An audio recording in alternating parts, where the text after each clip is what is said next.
ಇವರೆಂತಹ ಜನಪ್ರತಿನಿಧಿಗಳು ವಿಶೇಷ ಕಾರ್ಯಕ್ರಮಕ್ಕೆ ಸ್ವಾಗತ. ನಾನು ಹರಿಪ್ರಸಾದ್.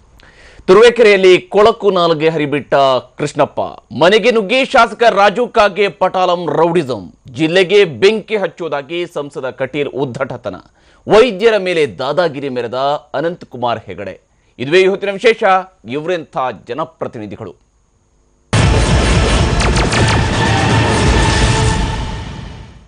ಬಹುಶಃ ರಾಜ್ಯದಲ್ಲಿ ನಾವು ಇಂತಹ ಘಟನೆಗಳನ್ನು ಕೇಳಿರುವಂಥದ್ದು ಬಿಹಾರದಲ್ಲೆಲ್ಲೋ ಆಗತ್ತೆ, ಯುಪಿಯಲ್ಲೆಲ್ಲೋ ಆಗತ್ತೆ, ಉತ್ತರ ಪ್ರದೇಶದಲ್ಲಿ ಜನಪ್ರತಿನಿಧಿಗಳು ಹೀಗೆ ಮಾಡ್ತಾರಂತೆ ಅನ್ನುವಂಥ ಮಾತುಗಳನ್ನು ಕೇಳ್ತಾ ಇದ್ವಿ. ಆದರೆ ಈಗ ಅಲ್ಲೆಲ್ಲೂ ಅಲ್ಲ, ನಮ್ಮಲ್ಲೇ ಈ ರೀತಿಯಾಗಿ ಆಡ್ತಾ ಇರುವಂತಹ ಜನಪ್ರತಿನಿಧಿಗಳನ್ನು ನಾವು ನೇರವಾಗಿ ಕಾಣ್ಬೋದು. ಇವರ ಮಾತು, ಇವರು ಮಾಡ್ತಾ ಇರುವಂತಹ ಕೃತ್ಯವನ್ನು ಗಮನಿಸಿದರೆ ಇವರು ಜನಪ್ರತಿನಿಧಿಗಳ ಅಂತ ಅನಿಸುತ್ತೆ. ಇದರ ಬಗ್ಗೆ ಮಾತಾಡೋಕ್ಕೆ ನಮ್ಮ ಜೊತೆಗೆ ನಮ್ಮ ಸ್ಟುಡಿಯೋದಲ್ಲಿ ಅತಿಥಿಗಳು ಕೂಡ ಜಾಯ್ನ್ ಆಗಿದ್ದಾರೆ. ಅವ್ರ ಜೊತೆಗೆ ಮಾತಾಡೋಕ್ಕಿಂತ ಮುಂಚಿತವಾಗಿ ಇದರ ಬಗ್ಗೆ ನಾವು ಒಂದು ಸ್ಟೋರಿಯನ್ನು ನೋಡೋಣ. ಯಾರನ್ನ ಬೇಕಿದ್ರೂ ಹಿಡಿದು ಬಡಿತಾರೆ, ಬಾಯಿಗೆ ಬಂದಂತೆ ಅವಾಚ್ಯವಾಗಿ ನಿಂದಿಸ್ತಾರೆ. ಬಯಲಾಗ್ತಿದೆ ಜನಪ್ರತಿನಿಧಿಗಳ ಆಟಾಟೋಪ.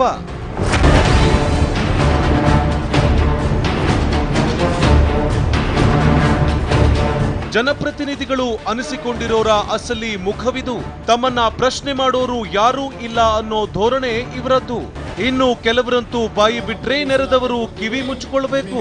ಹಾಗಿರುತ್ತೆ ಇವರ ನಾಲಿಗೆಯಿಂದ ಉರುಳೋ ನುಡಿಮುತ್ತುಗಳು. ದಕ್ಷಿಣ ಕನ್ನಡ ಜಿಲ್ಲೆಗೆ ಬೆಂಕಿ ಹಾಕಲಿಕ್ಕೆ ನಮಗೆ ಸಾಧ್ಯವಿದೆ. ಸೀನ್ ನಂಬರ್ 1, ಕೊಳಕು ನಾಲಿಗೆ ಹರಿಬಿಟ್ಟ ಶಾಸಕ ಕೃಷ್ಣಪ್ಪ, ಎಂಪಿ ವಿರುದ್ಧ ಕೀಳು ಮಟ್ಟದ ವಾಗ್ದಾಳಿ. ಅವನಂತ ಪುಟ್ಟ ಜಗತ್ತಲ್ಲಿಲ್ಲ. ಎಸ್ಪಿ ಪುಟ್ಟ ಅಂತ, ಎಸ್ಪಿ ಅಂತ. ತುರುವೇಕೆರೆ ಶಾಸಕ ಎಂಟಿ ಕೃಷ್ಣಪ್ಪ ಅವರಿಗೂ ವಿವಾದಗಳಿಗೂ ಹತ್ತಿರದ ಸಂಬಂಧ. ಅದಕ್ಕೆ ಲೇಟೆಸ್ಟ್ ಸೇರ್ಪಡೆ ಜನವರಿ 2ರಂದು ಅವರ ಬಾಯಿಯಿಂದ ಉದುರಿದ ಸಂಸ್ಕೃತ ಮಾತುಗಳು. ತುರುವೇಕೆರೆ ಪೊಲೀಸ್ ಠಾಣೆ ಆವರಣದಲ್ಲಿ ಎಪಿಎಂಸಿ ಚುನಾವಣೆ ಪ್ರಚಾರದಲ್ಲಿದ್ದ ಶಾಸಕ ಎಂಟಿ ಕೃಷ್ಣಪ್ಪ ತುಮಕೂರು ಸಂಸದ ಎಸ್ಪಿ ಮುದ್ದ ಹನುಮೇಗೌಡರ ವಿರುದ್ಧ ಕೀಳು ಮಟ್ಟದ ವಾಗ್ದಾಳಿ ನಡೆಸಿದ್ರು. ಜೊತೆಗೆ ಪಟ್ಟಣ ಪಂಚಾಯಿತಿ ಸದಸ್ಯೆಯ ವಿರುದ್ಧ ಕೂಡ ಸೊಂಟಕ್ಕಿಂತ ಕೆಳಗಿನ ಭಾಷೆಯಲ್ಲೇ ಮಾತಾಡಿದ್ದಾರೆ. ಶಾಸಕ ಕೃಷ್ಣಪ್ಪರ ಕೊಳಕು ನಾಲಿಗೆ ಅಲ್ಲಿಗೆ ನಿಲ್ಲೋದಿಲ್ಲ. ಸ್ಥಳೀಯ ಪೊಲೀಸ್ ಅಧಿಕಾರಿ ವಿರುದ್ಧ ಕೂಡ ಇಂತಹದ್ದೇ ಭಾಷೆಯಲ್ಲಿ ಕೃಷ್ಣಪ್ಪ ಮಾತಾಡಿದ್ದಾರೆ. ಆದ್ರೆ ಅವರ ಮಾತನ್ನ ಪೂರ್ತಿಯಾಗಿ ಕೇಳಿಸೋದು ಕಷ್ಟ. ಇದರಲ್ಲಿ ಮಾತಿಗಿಂತ ಹೆಚ್ಚು ಬೀಪ್ ಹಾಕಬೇಕಾಗುತ್ತೆ.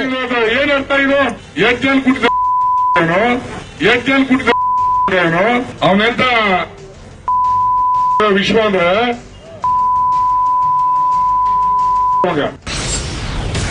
ಸೀನ್ ನಂಬರ್ 2, ಶಾಸಕ ರಾಜು ಕಾಗೆ ಪಟಾಲಂನ ರೌಡಿಸಂ, ಕಾಮೆಂಟ್ ಮಾಡಿದವನ ಮನೆಗೆ ನುಗ್ಗಿ ದಾಳಿ.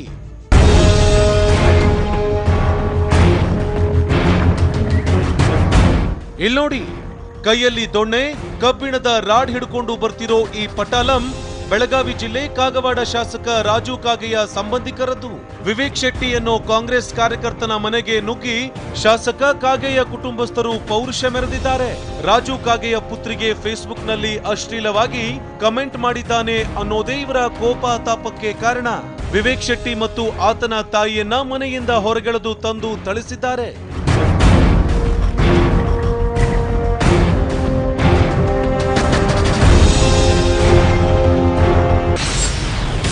ಸೀನ್ ನಂಬರ್ 3, ವೈದ್ಯರ ಮೇಲೆ ಸಂಸದ ಅನಂತಕುಮಾರ್ ಹೆಗಡೆ ದಾದಾಗಿರಿ, ತಾಯಿಗೆ ಸರಿಯಾಗಿ ಚಿಕಿತ್ಸೆ ಕೊಟ್ಟಿಲ್ಲವೆಂದು ವೈದ್ಯರಿಗೆ ಹಲ್ಲೆ.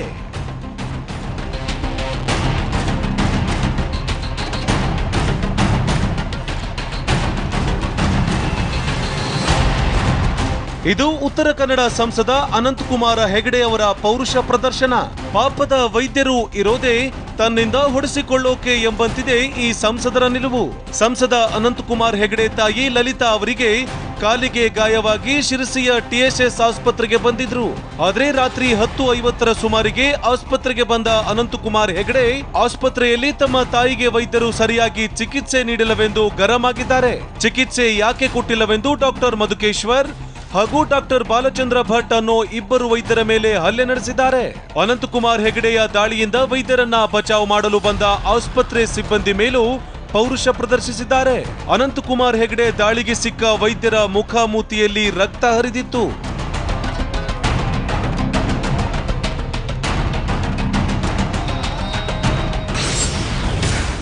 ಸೀನ್ ನಂಬರ್ 4, ಜಿಲ್ಲೆಗೆ ಬೆಂಕಿ ಹಚ್ಚೋದಾಗಿ ಸಂಸದ ಬೆದರಿಕೆ. ದಕ್ಷಿಣ ಕನ್ನಡ ಜಿಲ್ಲೆಯಲ್ಲಿ ಸಂಸದ ಕಟೀಲ್ ಉದ್ದಟತನ. ನಿಮಗೆ ರಕ್ಷಣೆ ಕೊಡ್ಲಿಕ್ಕೆ ಅಸಾಧ್ಯ, ಇವರನ್ನ ಬಂಧಿಸಲಿಕ್ಕೆ ಅಸಾಧ್ಯ ಅಂತಂದ್ರೆ ದಕ್ಷಿಣ ಕನ್ನಡ ಜಿಲ್ಲೆಗೆ ಬೆಂಕಿ ಹಾಕ್ಲಿಕ್ಕೆ ನಮಗೆ ಸಾಧ್ಯ ಇದೆ. ದಕ್ಷಿಣ ಕನ್ನಡ ಸಂಸದ ನಳಿನ್ ಕುಮಾರ್ ಕಟೀಲ್ ಇಡೀ ಜಿಲ್ಲೆಗೆ ಬೆಂಕಿ ಹಚ್ಚೋ ಬೆದರಿಕೆ ಹಾಕಿದ್ದಾರೆ. ಜನವರಿ 1ರಂದು ಮಂಗಳೂರಿನ ಕೋಣಾಜೆ ಪೊಲೀಸ್ ಠಾಣೆ ಮುಂಭಾಗದಲ್ಲಿ ಕಾರ್ತಿಕ್ ರಾಜ್ ಎಂಬ ಯುವಕನ ಹತ್ಯೆ ಪ್ರಕರಣ ಖಂಡಿಸಿ ಪ್ರತಿಭಟನೆ ನಡೆಸಲಾಗ್ತಿತ್ತು. ಪ್ರತಿಭಟನೆಯಲ್ಲಿ ಮಾತನಾಡಿದ ಸಂಸದ ನಳಿನ್ ಕುಮಾರ್ ಕಟೀಲ್, ಹಿಂದೂಗಳಿಗೊಂದು ನ್ಯಾಯ, ಮುಸ್ಲಿಮರಿಗೊಂದು ನ್ಯಾಯ ಎಂಬಂತೆ ಪೊಲೀಸರು ವರ್ತಿಸುತ್ತಿದ್ದಾರೆ. ಜನವರಿ 10ರೊಳಗೆ ಕೊಲೆ ಆರೋಪಿಗಳನ್ನ ಬಂಧಿಸದಿದ್ರೆ ಇಡೀ ದಕ್ಷಿಣ ಕನ್ನಡ ಜಿಲ್ಲೆಗೆ ಬೆಂಕಿ ಹಚ್ಚೋದಾಗಿ ಪೊಲೀಸರಿಗೆ ಎಚ್ಚರಿಕೆ ನೀಡಿದ್ರು. ಎಲ್ಲ ಸಮಾಜಗಳಿಗೆ ನ್ಯಾಯ ಕೊಡಬೇಕಾಗಿರ್ತಕ್ಕಂಥದ್ದು ಪೊಲೀಸ್ ಇಲಾಖೆಯ ಜವಾಬ್ದಾರಿ. ಇವತ್ತು ಗೃಹ ಸರ್ಕಾರ ನಮ್ಮ ಹತ್ರ, ಕೇಂದ್ರ ಸರ್ಕಾರ ನಮ್ಮ ಹತ್ರ ಇದೆ, ಗೃಹ ಇಲಾಖೆ ನಮ್ಮ ಅಡಿಯಲ್ಲಿ ಬರ್ತದೆ. ನನಗೇನು ದುಃಖ ಇಲ್ಲ, ಏನ್ ಕೈಗಟ್ಟಿ ಕೂತಿದ್ರೆ ಬೆಂಕಿ ಹಾಕ್ಲಿಕ್ಕೆ. ನಾವ್ ಇವತ್ತು ಹೇಳ್ತೀವಿ, 10 ದಿನಗಳ ಕಾಲಾವಕಾಶಗಳನ್ನ ಪೊಲೀಸ್ ಇಲಾಖೆ ಕೊಡ್ತೀವಿ, ನಿಮಗೆ ರಕ್ಷಣೆ ಕೊಡ್ಲಿಕ್ಕೆ ಅಸಾಧ್ಯ, ಇವರನ್ನ ಬಂಧಿಸಲಿಕ್ಕೆ ಅಸಾಧ್ಯ ಅಂತಂದ್ರೆ ದಕ್ಷಿಣ ಕನ್ನಡ ಜಿಲ್ಲೆಗೆ ಬೆಂಕಿ ಹಾಕ್ಲಿಕ್ಕೆ ನಮಗೆ ಸಾಧ್ಯ ಇದೆ. ನಾವಿಷ್ಟೇ ಹೇಳ್ತೀವಿ, ದಕ್ಷಿಣ ಕನ್ನಡ ಜಿಲ್ಲೆಯಲ್ಲಿ ಇವತ್ತು ಯಾವುದೋ ಒಬ್ಬ ಮುಸಲ್ಮಾನ ಮಾಡ್ತಾ ಇಲ್ಲ ಅಂತ ನಮ್ಗೆ ಗೊತ್ತಿದೆ, ಯಾವುದೋ ಒಬ್ಬ ಕ್ರೈಸ್ತನ ಇದೆ ಕೈವಾಡ ಇಲ್ಲ, ಇದು ಯಾವುದೋ ಹಿಂದೂ ಅಲ್ಲ. ಇದರ ಹಿಂದೆ ಇರುವಂತದ್ದು ಭಯೋತ್ಪಾದನಾ ಚಟುವಟಿಕೆ. ಕೇರಳದ ಭಯೋತ್ಪಾದನೆ ಇವತ್ತು ಅದರ ಗಡಿಯಾಗಿರ್ತಕ್ಕಂಥ ಉಳ್ಳಾರಕ್ಕೆ ಪ್ರವೇಶ ಆಗಿದೆ. ನೀವು ಕಣ್ಣು ಮುಚ್ಚಿ ಕೂತರೆ ದಕ್ಷಿಣ ಕನ್ನಡ ಜಿಲ್ಲೆಗೆ ಕೇರಳದ ಭಯೋತ್ಪಾದಕರು ಬೆಂಕಿ ಹಾಕ್ತಾರೆ. ಹಾಗಾಗಿ ಎಚ್ಚರಿಕೆ ಕೊಡ್ತಾ ಇದ್ದಾರೆ. ಸೀನ್ ನಂಬರ್ 5, ಸರ್ವೆ ಅಧಿಕಾರಿ ಮೇಲೆ ಶಾಸಕ ಪಿ ರಾಜೀವ್ ದರ್ಪ. ಅವಾಚ್ಯ ಶಬ್ದಗಳಿಂದ ಅಧಿಕಾರಿಗೆ ನಿಂದನೆ. ಇನ್ನು ಬೆಳಗಾವಿಯ ಕುರ್ಚಿ ಕ್ಷೇತ್ರದ ಶಾಸಕ ಪಿ ರಾಜೀವ್ ಮಾಡಿರೋ ಪೌರುಷ ಪ್ರದರ್ಶನ ತಡವಾಗಿ ಬೆಳಕಿಗೆ ಬಂದಿದೆ. ಬೆಳಗಾವಿಯ ರಾಯಭಾಗ ತಹಶೀಲ್ದಾರ್ ಕಚೇರಿಯ ಸರ್ವೆ ಸೂಪರ್ವೈಸರ್ BS ಆನೆ ಅವರನ್ನ ಶಾಸಕ ರಾಜೀವ್ ಅವಾಚ್ಯ ಶಬ್ದಗಳಿಂದ ನಿಂದಿಸಿದ್ದಾರೆ. ಇಲ್ಲಿ ಗಂಡಸ್ತನ ಇದ್ರೆ ರಾಯಬಾಗ್ ತಾಲೂಕಲ್ಲಿ ನೌಕರಿ ಮಾಡೋ, ಇಲ್ಲ ಅಂದ್ರೆ ಕಿತ್ಕೊಂಡು ಹೋಗು ಮಗನೇ ನೀನು. ಇಲ್ಲಿ ಗಂಡಸ್ತನ ಇದ್ರೆ ರಾಯಬಾಗ್ ತಾಲೂಕಲ್ಲಿ ನೌಕರಿ ಮಾಡೋ, ಇಲ್ಲ ಅಂದ್ರೆ ಕಿತ್ಕೊಂಡು ಹೋಗು ಮಗನೇ ನೀನು. ರಾಯಭಾಗ ತಾಲೂಕಿನ ಕೋಳಿಗುಡ್ಡ ಗ್ರಾಮದಲ್ಲಿ ಶಾಲಾ ಜಾಗ ಒತ್ತುವರಿಯಾಗಿದ್ದು ಅದನ್ನ ತೆರವು ಮಾಡಲು ಸರ್ವೆ ನಡೆಸುವಂತೆ ಸರ್ವೆ ಅಧಿಕಾರಿಗಳಿಗೆ ಸೂಚಿಸಿದ್ರು. ಅಲ್ಲದೆ ಚಿಂಚೋಳಿ ಪಟ್ಟಣದಲ್ಲಿ ಗ್ರಾಮ ಠಾಣಾ ಜಾಗ ಒತ್ತುವರಿಯಾಗಿದ್ದು ಅದನ್ನ ಸರ್ವೆ ಮಾಡುವಂತೆ ಶಾಸಕ ರಾಜೀವ್ ಸೂಚಿಸಿದ್ರು. ಆದ್ರೆ ಸರ್ವೆ ಕಾರ್ಯ ತಡವಾಗಿದ್ದಕ್ಕೆ 3 ತಿಂಗಳ ಹಿಂದೆ ರಾಯಭಾಗ ತಾಲೂಕು ಕಚೇರಿಗೆ ನುಗ್ಗಿದ್ದ ಶಾಸಕ P Rajeev survey supervisor BS ಆನೆ ಅವರನ್ನ ಅವಾಚ್ಯ ಶಬ್ದಗಳಿಂದ ನಿಂದಿಸಿದ್ರು. ನೀನು ಗಂಡಸು ಅಲ್ವಾ ಅಂತ ನಿಂದಿಸಿದ್ರು. ದಾಖಲೆಗಳನ್ನ ಎತ್ತಿ ಅಧಿಕಾರಿಯ ಮೇಲೆ ಎಸೆದು ತಮ್ಮ ಅಸಮಾಧಾನ ಹೊರಹಾಕಿದ್ರು. ನಿಮ್ಮ ಡ್ರೈವರ್ ಇಲ್ಲಿ ಗಂಡಸ್ತನ ಇದ್ರೆ ರಾಯಬಾಗ್ ತಾಲೂಕಲ್ಲಿ ನೌಕರಿ ಮಾಡೋ, ಇಲ್ಲ ಅಂದ್ರೆ ಕಿತ್ಕೊಂಡು ಹೋಗು ಮಗನೇ ನೀನು. ಇಲ್ಲಿ ಗಂಡಸ್ತನ ಇದ್ರೆ ರಾಯಬಾಗ್ ತಾಲೂಕಲ್ಲಿ ನೌಕರಿ ಮಾಡೋ, ಇಲ್ಲ ಅಂದ್ರೆ ಕಿತ್ಕೊಂಡು ಹೋಗು ಮಗನೇ ನೀನು. ಯಾವನಿಗಾರ ಹೆದರು ನೀನು ಪಗಾರ ಕೊಡ್ತಾರ ಇಲ್ಲೋ?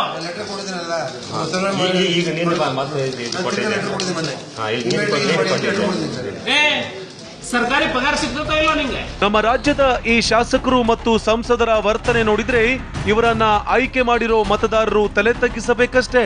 ಇವರಿಗೆ ಮಾತ್ರ ತಾವು ಮಾಡಿದ್ದು ತಪ್ಪು ಅನ್ನೋ ಭಾವನೆ ಬರೋದೇ ಇಲ್ಲ. ತಾವು ಜನಪ್ರತಿನಿಧಿಗಳು ಅನ್ನೋದನ್ನ ಮರೆತು ಇವರೆಲ್ಲ ತಾವೇ ಪ್ರಭುಗಳು, ಉಳಿದವರು ನಾವು ಹೇಳಿದ್ದನ್ನ ಕೇಳಿಕೊಂಡಿರಬೇಕು ಅನ್ನುವಂತೆ ವರ್ತಿಸ್ತಿರೋದು ಪ್ರಜಾಪ್ರಭುತ್ವದ ಅಣಕ. Bureau report, TV9. ಎಸ್, ಇದು ರಾಜ್ಯದ ಕೆಲ ಜನಪ್ರತಿನಿಧಿಗಳು ಅದು ಬೆಳಕಿಗೆ ಬಂದಿರತಕ್ಕಂತಹ ಈ ವಿಡಿಯೋ ತುಣುಕುಗಳಲ್ಲಿ ಸಿಕ್ಕಿರತಕ್ಕಂತಹ ಅಂಶಗಳನ್ನು ಗಮನಿಸಿದರೆ ಇವರು ಜನಪ್ರತಿನಿಧಿಗಳ ಅನ್ನುವಂತಹ ರೀತಿಯಲ್ಲಿ ಅನಿಸುವಂಥದ್ದು. ಬಹುಶಃ ಯಾಕೆ ಈ ರೀತಿಯಾದಂತಹ ನಡವಳಿಕೆ ಇಲ್ಲಿ ಪ್ರದರ್ಶನ ಆಗ್ತಾ ಇದೆ, ಎಲ್ಲ ವಿಚಾರದ ಬಗ್ಗೆ ಕೂಡ ಮಾತಾಡೋಣ. ನಮ್ಮ ಜೊತೆಗೆ ನಮ್ಮ ಸ್ಟುಡಿಯೋದಲ್ಲಿ ಅತಿಥಿಗಳು ಕೂಡ ಜಾಯ್ನ್ ಆಗಿದ್ದಾರೆ. ಕಾಂಗ್ರೆಸ್ ಪಕ್ಷದ ಹಿರಿಯ ನಾಯಕರಾಗಿರುವ ಡಾಕ್ಟರ್ BL ಶಂಕರ್ ನಮ್ಮ ಜೊತೆಗೆ ಈ ಕಾರ್ಯಕ್ರಮದಲ್ಲಿ ಜಾಯ್ನ್ ಆಗಿದ್ದಾರೆ. ಭಾರತೀಯ ಜನತಾ ಪಕ್ಷದ ವಕ್ತಾರರಾಗಿರುವ ಗೋ ಮಧುಸೂದನ್ ಜೊತೆಗೆ ಈ ಕಾರ್ಯಕ್ರಮದಲ್ಲಿದ್ದಾರೆ. JDSನ ವಕ್ತಾರರಾಗಿರುವ ರಮೇಶ್ ಬಾಬು ಅವರು ನಮಗೆ ಈ ಕಾರ್ಯಕ್ರಮದಲ್ಲಿ ಜಾಯ್ನ್ ಆಗಿದ್ದಾರೆ. ಹಿರಿಯ ಪತ್ರಕರ್ತ ಅಬ್ದುಲ್ ಹಕೀಂ ಅವರು ಕೂಡ ನಮಗೆ ಈ ಕಾರ್ಯಕ್ರಮದಲ್ಲಿ ಜಾಯ್ನ್ ಆಗಿದ್ದಾರೆ. ಮೊದಲಿಗೆ ಶಂಕರ್ ಅವರೇ, ಏನಿದು ಈ ರೀತಿಯಾದಂತಹ ವರ್ತನೆ, ಯಾಕೆ?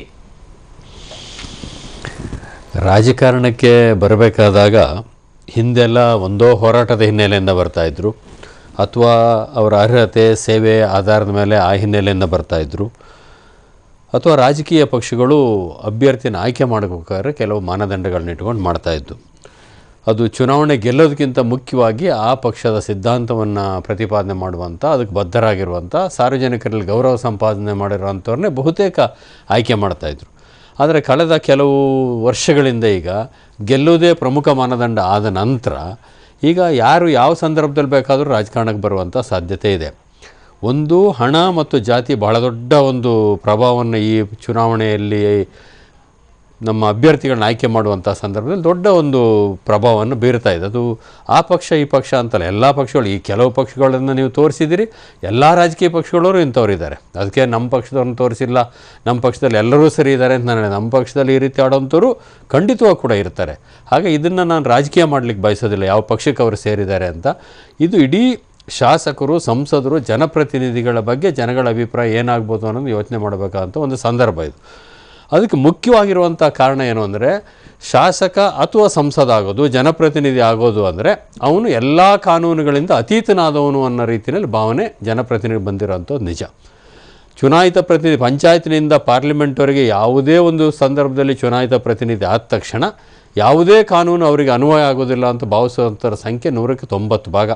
ಎಲ್ಲ ಪಕ್ಷಗಳಲ್ಲೂ ಕೂಡ 10 ಭಾಗ ಮಾತ್ರ ಇರೋದು. ಅಧಿಕಾರಿಗಳು ತಾವು ಹೇಳಿದಾಗೆ ಕೇಳಬೇಕು, ಯಾವ ಕಾನೂನು ಕೂಡ ನಮಗೆ ಅನ್ವಯ ಆಗೋದಿಲ್ಲ, ನಾವು ಏನು ಮಾಡಿದರೂ ಕೂಡ ಯಾರೂ ಕೇಳಬಾರ್ದು, ಎಲ್ಲ ಕಡೆಯಲ್ಲೂ ನಮಗೆ ಆದ್ಯತೆಯೇ ಸಿಗಬೇಕು. ಒಂದು ಸಹಜವಾಗಿರ್ತಕ್ಕಂಥ ಕ್ಯೂ ನಿಲ್ಲೋದಾಗಲಿ, ಬೇರೆ ಮಾಡೋಂಥದ್ದಾಗಲಿ, ಬೇರೆ ಸಾಮಾನ್ಯ ಜನರಂತೆ ಒರೆಸೋದಾಗಲಿ ಆ ರೀತಿ ಯಾವುದೂ ಇಲ್ಲ.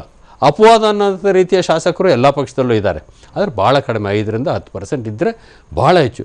ಬಹುತೇಕ ಜನರಲ್ಲಿ ಈ ಅಧಿಕಾರದ ಒಟ್ಟಿಗೆ ಅಹಂಕಾರನೂ ಕೂಡ ತನ್ನಿಂತಾನೇ ಬಂದಿರುತ್ತೆ. ಇವೆಲ್ಲ ಅಹಂಕಾರದ ಪರಮಾವಧಿಗಳು ಇವೆಲ್ಲವೂ ಕೂಡ. ಒಂದು ಕಾನೂನು ವ್ಯವಸ್ಥೆ ಇದೆ, ಅದಕ್ಕೊಂದು ಬೇರೆದೇ ಆದಂಥ ರೀತಿ ನೀತಿಗಳಿದ್ದಾವೆ ಈ ಸಮಸ್ಯೆಗಳನ್ನ ಬಗೆಹರಿಸಲಿಕ್ಕೆ ಅನ್ನೋದನ್ನ ಮೀರಿ ನಾನೇ ಕಾನೂನು, ನಾನು ಹೇಳಿದ್ದೇ ಕಾನೂನು ಅನ್ನೋಂಥ ರೀತಿ ಮನೋಭಾವನೆ ಯಾರ್ಯಾರಿಗಿದೆಯೋ ಅವ್ರು ಮಾತ್ರ ಈ ರೀತಿ ಆಡ್ಲಿಕ್ಕೆ ಸಾಧ್ಯ. ಎಸ್, ಇಲ್ಲಿ ಸಾಮಾನ್ಯವಾಗಿ ಹ್ಯಾಬಿಚುವಲ್ ಅಫೆಂಡರ್ಸ್ ಅಂತ ಹೇಳ್ತೀವಿ. ಈ 5 ಜನರನ್ನೇನು ತೋರಿಸಿದ್ವಿ, ಇದರಲ್ಲಿ ಕೆಲವರು ಹ್ಯಾಬಿಚುವಲಿ ಈ ರೀತಿಯಾಗಿ ಮಾಡ್ಕೊಂಡು ಬಂದಿರುವಂಥದ್ದು ಕೂಡ ಇವರ ಹಿನ್ನೆಲೆಯಲ್ಲಿ ಇಂತಹ ಘಟನೆಗಳು ಇದೇ ಮೊದಲ ಬಾರಿಯಲ್ಲ, ಈ ಹಿಂದೆಯೂ ಕೂಡ ಮಾಡಿರ್ತಕ್ಕಂಥ ಉದಾಹರಣೆಗಳಿದ್ದಾವೆ. ಇದರ ಬಗ್ಗೆ ಕೂಡ ಮಾತಾಡ್ತೀವಿ ಚಿಕ್ಕ ಬ್ರೇಕ್ ನಂತರ. ಪ್ರೇರೇಂದ್ರ, ಮತ್ತೊಮ್ಮೆ ಸ್ವಾಗತ. ನಾವು ಚರ್ಚೆಯನ್ನು ಮುಂದುವರಿಸೋಣ. ರಮೇಶ್ ಬಾಬು ಅವರೇ, ತುರುವೇಕೆರೆ ಶಾಸಕ MT ಕೃಷ್ಣಪ್ಪ ಅವರು ಇದೇನು ಮೊದಲ ಬಾರಿಗೆ ಅಂತೂ ಅಲ್ಲ, ಅದು ಈ ರೀತಿಯಾಗಿ ಸಾರ್ವಜನಿಕರ ಎದುರುಗಡೆ ನಿಂತುಕೊಂಡು ಈ ರೀತಿಯಾದಂಥ ಭಾಷೆಯ ಬಳಕೆಯನ್ನು ಮಾಡ್ತಾರೆ. ಇದು ಯಾವ ರೀತಿಯಾದಂಥ ಶೋಭೆ ತರುವಂಥದ್ದು? ಯಾಕಂದ್ರೆ ನಿಮ್ಮ ಪಕ್ಷದ ಸಿಂಬಾಲ್ ಅನ್ನು ನೋಡಿದರೆ ನೀವು ಮಹಿಳೆಯರಿಗೆ ಗೌರವ ಕೊಡುವರು ಅಂತ ಹೇಳ್ಕೊಂಡು ಅಂದ್ಕೊಳ್ತೀವಿ. ಅದು ನಿಮ್ಮ ಶಾಸಕ ನೋಡಿದರೆ ಈ ರೀತಿಯ ಮಾತುಗಳನ್ನು ಹೇಳ್ತಾರೆ. ಇಲ್ಲ, ಅದು ಒಳ್ಳೆ ಬೆಳವಣಿಗೆ ಅಲ್ಲ. ನಾನು ಅವರು ಮಾಡಿರ್ತಕ್ಕಂಥದ್ದು ಅಥವಾ ಆ ಸಂದರ್ಭಕ್ಕೆ ಬಳಸಿರ್ತಕ್ಕಂಥದ್ದು ತಪ್ಪು ಭಾಷೆ ಪದ ಬಳಕೆ. ಆದರೆ ನನಗೆ ತುರುವೇಕೆರೆಯಲ್ಲಿ ಆದಂಥ ಇನ್ಸಿಡೆಂಟ್ಗಳು ನನಗೆ ಈಗ 15 ದಿವಸದಿಂದ ಆದಂಥ ಬೆಳವಣಿಗೆಗಳು ನನಗೆ ಮಾಹಿತಿ ಇದೆ. ಮೋರವರು ಯಾವುದೇ ಕಾರಣಕ್ಕೆ ಸಾರ್ವಜನಿಕ ಜೀವನದಲ್ಲಿರ್ತಕ್ಕಂಥ ಚುನಾಯಿತ ಪ್ರತಿನಿಧಿಗಳು ಒಂದು ಲಕ್ಷ್ಮಣ ರೇಖೆಯನ್ನು ಮೀರಿ ಆಚೆ ಹೋಗಬಾರ್ದು. ನಮಗೇನೇ ಪ್ರೊವೊಕೇಷನ್ ಇರಲಿ, ಮತ್ತೊಂದಿರಲಿ, ಬಳಸುವಂಥ ಭಾಷೆ, ವರ್ತನೆಗಳು ಬೇರೆಯವರಿಗೆ ಮಾದರಿಯಾಗಿರಬೇಕು. ನಾವೇ ನಿಯಂತ್ರಣ ಮೀರಿ ಹೋದರೆ ಬಹುಶಃ ಅದಕ್ಕೆ ಬೇರೆಯವ್ರಿಗೆ ಪ್ರಚೋದನೆ ಆಗುತ್ತೆ. ನಾನು ಕೃಷ್ಣಪ್ಪ ಅವರು ಅವ್ರು ಮಾಡಿದಂಥ ಭಾಷೆ ಸಮರ್ಥನೆ ಮಾಡ್ತಾಯಿಲ್ಲ. ಬಟ್ ಕೃಷ್ಣಪ್ಪ ಅವ್ರಿಗೆ ಈಗ 15 ತಿಂಗಳಿಂದ ಬೇರೆ ಬೇರೆ ರಾಜಕೀಯ ಕಾರಣಕ್ಕೆ ಅವ್ರ ಮೇಲೆ ಅಟ್ರಾಸಿಟಿ ಸುಳ್ಳು ಕೇಸನ್ನು ಹಾಕಿದ್ರು.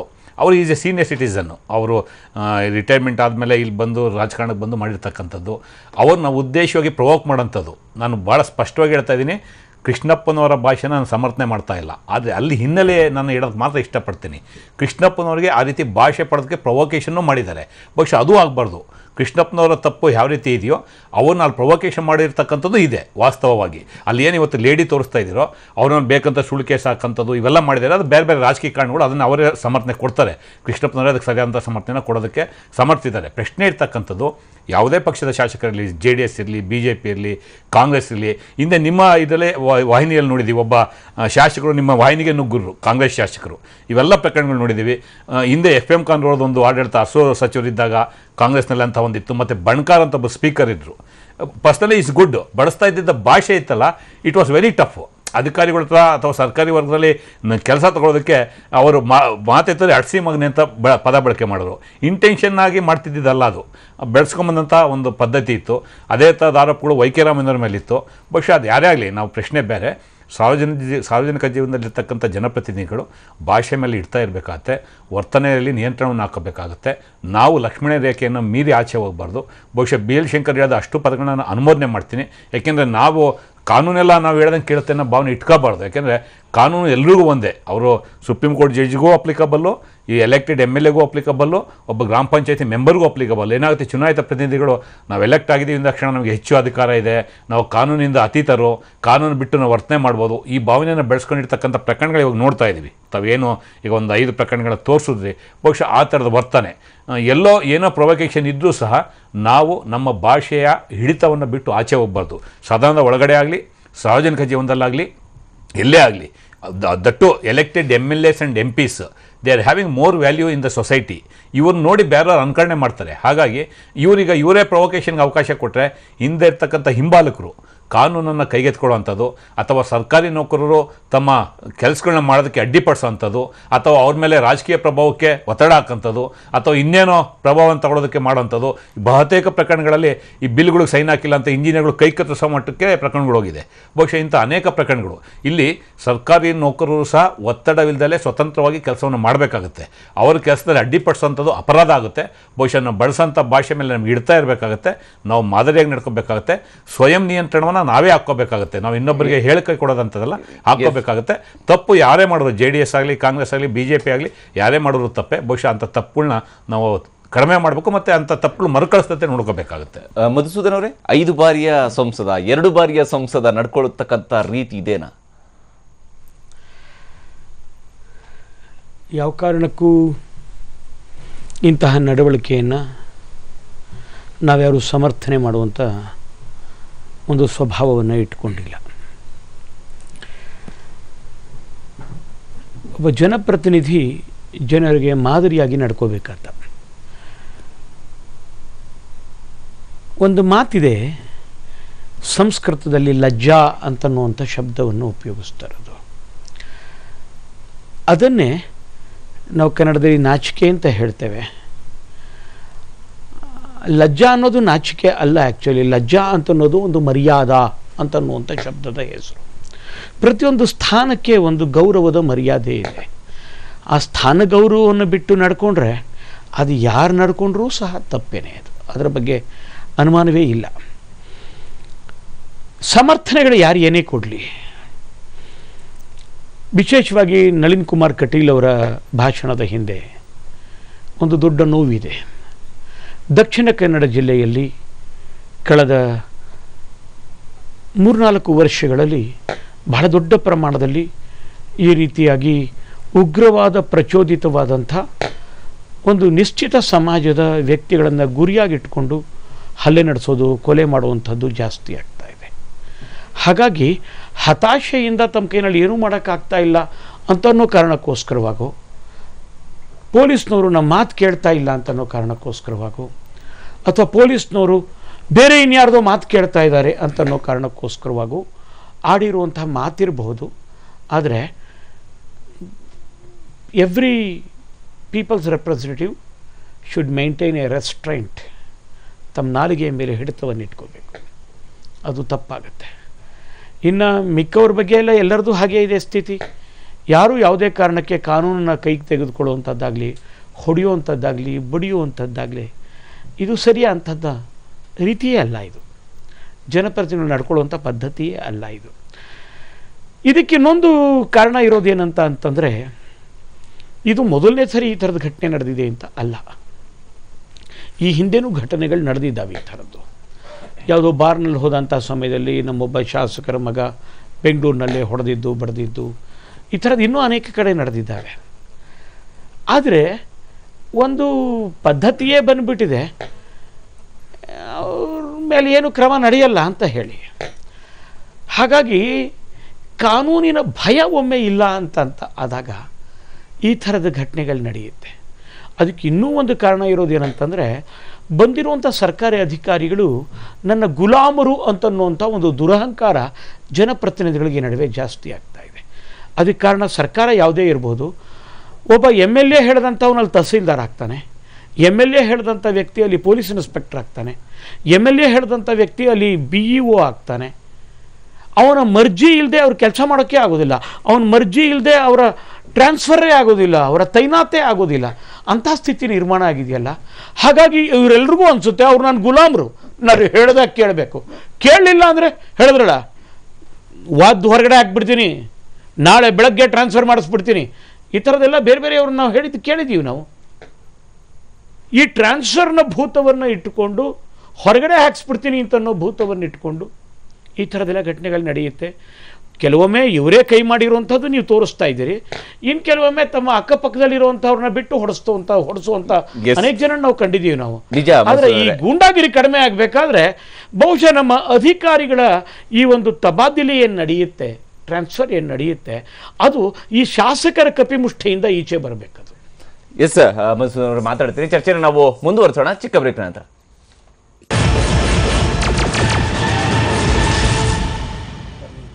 ಬ್ರೇಕಂತರ ಮತ್ತೊಮ್ಮೆ ಸ್ವಾಗತ. ನಾವು ಚರ್ಚೆಯನ್ನು ಮುಂದುವರಿಸೋಣ. ಅಬ್ದುಲ್ ಹಕೀಮ್ ಅವರೇ, ಯಾಕಂದರೆ ಇಲ್ಲಿ ಜನಪ್ರತಿನಿಧಿಗಳು ಮಾಡ್ತಾ ಇರತಕ್ಕಂಥ ಕೆಲಸವನ್ನು ನೋಡಿದ್ರೆ ಇದು ಉದ್ದೇಶಪೂರ್ವಕ, ಈಗ ಅಧಿಕಾರಿಗಳ ವಿಚಾರಕ್ಕೆ ಮಾತ್ರ ಅಲ್ಲ, ವೈಯಕ್ತಿಕ ವಿಚಾರವಾಗಿ ಅನೇಕರ ಶೌರ್ಯ ಪ್ರದರ್ಶನಗಳು ನಡೆದಿರುವಂಥದ್ದು ಕಂಡು ಬರ್ತಾ ಇದೆ. ಇದು ಮೂರೂ ಪಕ್ಷದ ವಕ್ತಾರರು ಏನು ಹೇಳ್ತಾ ಇದ್ದಾರೆ, ಇದು ತಪ್ಪು ಅಂತ ಹೇಳ್ತಾ ಇದ್ದಾರೆ. ಆದರೆ ಯಾಕೆ ಇವತ್ತಿನ ತನಕ, ಇದು ಜನವರಿ 1, 2ನೇ ತಾರೀಕಿಗೆ ಆದಂಥ ಘಟನೆ, 9-10 ದಿನಗಳ ಕಾಲ ಆಯಿತು ಇವತ್ತಿನ ತನಕ. ಯಾರೂ ಒಬ್ಬರು ಕೂಡ ಅವ್ರಿಗೆ ಶೋಕಾಸ್ ನೋಟಿಸ್ ಕಳಿಸಿಲ್ಲ ಪಕ್ಷದ ವತಿಯಿಂದ. ಯಾಕೆ ಈ ರೀತಿಯಿಂದ ಮಾಡಿದೀಯಾ ಅಂತೇಳಿ ಒಬ್ಬರು ಕಳಿಸಿಲ್ಲ. ಅಂದರೆ ಅಪರೋಕ್ಷವಾಗಿ ಈ ರಾಜಕೀಯ ಪಕ್ಷಗಳ ಬೆಂಬಲ ಅವ್ರಿಗೆ ಇದ್ದೇ ಇದೆ ಅಂತಲೇ ನಾನು ಭಾವಿಸ್ಕೊಳ್ತಾ ಇದ್ದೀನಿ. ಆಮೇಲೆ ಎರಡನೇದೇನಿದೆ ಅಂತಂದರೆ, ಇದು ಅಧಿಕಾರದ ಪಿತ್ತ ನೆತ್ತಿಗೆ ಇರಿದಾಗ ಈ ಕೆಲಸ ಆಗುತ್ತೆ. ಯಾರ ಹತ್ರ ಸಾತ್ವಿಕ ಮಾತುಗಳ ಕೊರತೆ ಆಗುತ್ತೋ ಅವರು ಕೈ ಎತ್ತಲಿಕ್ಕೆ ಪ್ರಾರಂಭ ಮಾಡ್ತಾರೆ ಮತ್ತು ಅವ್ರ ನಾಲ್ಗೆ ಹರಿಬಿಡ್ಲಿಕ್ಕೆ ಪ್ರಾರಂಭ ಮಾಡ್ತಾರೆ. ನಾವು ನೋಡಿದಾಗಲೇ ಬಸಲಿಂಗಪ್ಪ ಅವರು, ಮಾದೇಗೌಡರಿದ್ದರು, ಅಜಿತ್ ಸೇಠ್ರಿದ್ದರು, KH ಪಾಟೀಲ್ರಿದ್ದರು, YK ರಾಮಯ್ಯ, ಬೈರೇಗೌಡ, ಇವರೆಲ್ಲ ಬಹಳ ಘಟಾನುಘಟಿಗಳು, ಚೆನ್ನಾಗೇ ಮಾತಾಡ್ತಿದ್ರು. ಆದರೆ ಎಂದೂ ಇವರು ಈ ರೀತಿಯಿಂದ ಬಾಯಿ ಬಿಡೋದು, ಹರಕು ಬಾಯಿ ಪ್ರದರ್ಶನ ಮಾಡ್ತಿರಲಿಲ್ಲ. ಅವ್ರ ಮಾತಿನಲ್ಲಿ ಸತ್ವ ಇರ್ತಿತ್ತು. ಎಷ್ಟೋ ಸಲ ಬೈರೇಗೌಡ ಬಡಿಗೆ ತೊಗೊಂಡು ತಿವಿಲಿಕ್ಕೆ ಹೋಗ್ತಾಯಿದ್ರು, ಅಷ್ಟು ಅವರು ಪವರ್ಫುಲ್ ಇದ್ದರು. ಆದರೆ ಈ ರೀತಿಯಿಂದ ತಮ್ಮ ವೈಯಕ್ತಿಕ ತೀಟೆಗಾಗಿ, ತಮ್ಮ ವೈಯಕ್ತಿಕ ಕೆಲಸಗಳಿಗಾಗಿ ಅಧಿಕಾರಿಗಳನ್ನಾಗಲಿ ಸಾರ್ವಜನಿಕರನ್ನಾಗಲಿ ಈ ರೀತಿಯಿಂದ ಮಾಡಬಾರ್ದು. ದುರ್ದೈವ ಏನಾಗ್ತಾ ಇದೆ ಅಂತಂದರೆ, ಇಂಥ ಪದ್ಧತಿ ಭಾಳ ಎಲ್ಲ ಪಕ್ಷಗಳಲ್ಲಿ ವ್ಯಾಪಕವಾಗ್ತಾ ಇದೆ. ಇದನ್ನು ನಿಲ್ಲಬೇಕು. ಇದು ನಿಲ್ಲದೇ ಇದ್ದರೆ ಪ್ರಜಾಪ್ರಭುತ್ವ ನಿಜವಾಗ್ಲೂ ಮಾರ್ಕ್ ಅಂತಲೇ ನಾನು ಹೇಳ್ತಾ ಇದ್ದೆ. ಯಾಕಂದ್ರೆ ರಮೇಶ್ ಅವರೇ, ಇದಕ್ಕೆ ರೆಮಿಡಿ ಏನು ಅಂತ, ಯಾಕಂದ್ರೆ ಈ ರೀತಿಯಾಗಿ ಆಗುತ್ತೆ, ಏನೂ ಆಗೋದಿಲ್ಲ. ನೀವು ಇಲ್ಲಿ ನಾವು ವಕ್ತಾರರ ಹತ್ರ ಕೇಳ್ತೀವಿ, ವಕ್ತಾರರು ನೀವು ಅದಕ್ಕೆ ಒಂದು ರಿಯಾಕ್ಷನ್ ಕೊಡ್ತೀರಿ, ಯಾರು ಕೂಡ ಇದನ್ನು ಸಮರ್ಥಿಸ್ಕೊಳ್ಳೋದಿಲ್ಲ, ಎಲ್ಲರೂ ಕೂಡ ಇದರಿಂದ ದೂರ ಇರೋದಕ್ಕೆ ಬಯಸ್ತಾರೆ. ಆದರೆ ಇದು ನಿಲ್ಲೋದಿಲ್ಲ. ಇದು ಇಲ್ಲ, ನಾನು ಅದನ್ನೇ ಆಗಲೇ ಪ್ರಸ್ತಾಪ ಮಾಡಿದಂಥದ್ದು. ನೀವು ಇದು ಇತ್ತೀಚೆಗೆ ಬೆಳೆದಿರೋ ಬೆಳವಣಿಗೆ ಅಂತ ತಾವು ಹೇಳ್ತಾ ಇದ್ದೀರಾ, ಖಂಡಿತ ಅಲ್ಲ. ನಾನು ಹೇಳ್ತಿರೋದು 2017 ಇದು ಹೊಸ ಎಪಿಸೋಡ್ಗಳು ಇಲ್ಲ. ಇತಿಹಾಸವನ್ನು ನೋಡಿದಾಗ ಇವತ್ತೇನಂದ್ರೆ ಮಾಧ್ಯಮಗಳು ಇತಿಹಾಸ ಮುಂದುವರಿಬೇಕಾ? ನಮ್ಮ ಪ್ರಶ್ನೆ ಅದು. ನಿಮಿಷ ಅಲ್ಲ, ಇತಿಹಾಸ ನೀವು ಪುನರಾವರ್ತನೆ ಮಾಡ್ಲಿಕ್ಕೆ ಬಯಸ್ತೀರಾ? ಪ್ರಶ್ನೆಗೆ ಬರ್ತೀನಿ, ಒಂದು ನಿಮಿಷ. ಇಲ್ಲಿ ನಾವು ಇತಿಹಾಸವನ್ನು ಗಮನಿಸಿದಾಗ ಇತ್ತೀಚೆಗೆ ಮಾಧ್ಯಮಗಳ ಒಂದು ಅಬ್ಸರ್ವೇಷನ್ ಜಾಸ್ತಿ ಇದೆ, ಎಲ್ಲ ಬಹಿರಂಗ ಆಗ್ತಾ ಇದೆ, ಮತ್ತು ಎಲ್ಲ ಕಡೆ ನಿಮಗೆ ಅದು ಅವೇರ್ನೆಸ್ ಒಳ್ಳೇದದು. It is a good sign, ಅದರಲ್ಲಿ ಎರಡನೇ ಪ್ರಶ್ನೆ ಇಲ್ಲ. ಹಿಂದೆ ಹಂಗಂತೇಳಿ ಹಿಂದೆ ಆಗಿರಲಿಲ್ಲ ಅಂತಲ್ಲ, ಹಿಂದೆನೂ ಸಹ ಆಗಿದೆ. ಇವನ್ ಇಬ್ರಾಹಿಂ ಅವ್ರ ಮೇಲೂ ಅಂತ ಆರೋಪಗಳಿತ್ತು, FM ಖಾನ್ ಮೇಲೆ ಇತ್ತು, ಇವರು ಅಜಿತ್ ಸೇಠ್ ಮೇಲೆ ಇತ್ತು, ಮಾದೇಗೌಡರ ಮೇಲೆ ಇತ್ತು, ನಾನು ಹೇಳೋ ಬಣ್ಕಾರ್ ಅವ್ರ ಮೇಲೆ ಸಿವಿಯರ್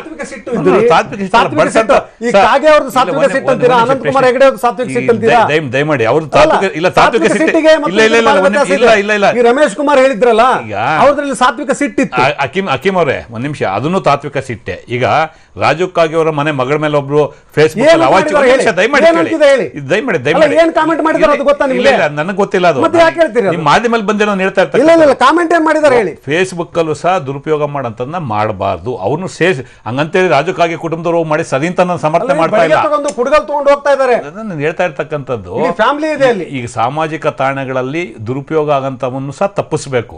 ಮತ್ತೆ ಸಾರ್ವಜನಿಕ ಜೀವನದಲ್ಲಿ ಇರ್ತಕ್ಕಂಥವ್ರು ಅವ್ರು ಯಾರೇ ಶಾಸಕರಾಗಲಿ ಮತ್ತೊಬ್ಬರಾಗಲಿ, ಬರೀ ಶಾಸಕರು ಅಂತಲ್ಲ, ಅವ್ರಿಗೆ ನೀವೊಂದು ಕಾಮನ್ ಪೀಪಲ್ಗೂ ಇಟ್ ಇಸ್ ಅಪ್ಲಿಕಬಲ್. ಸ್ವಯಂ ನಿಯಂತ್ರಣ ಇರಬೇಕು.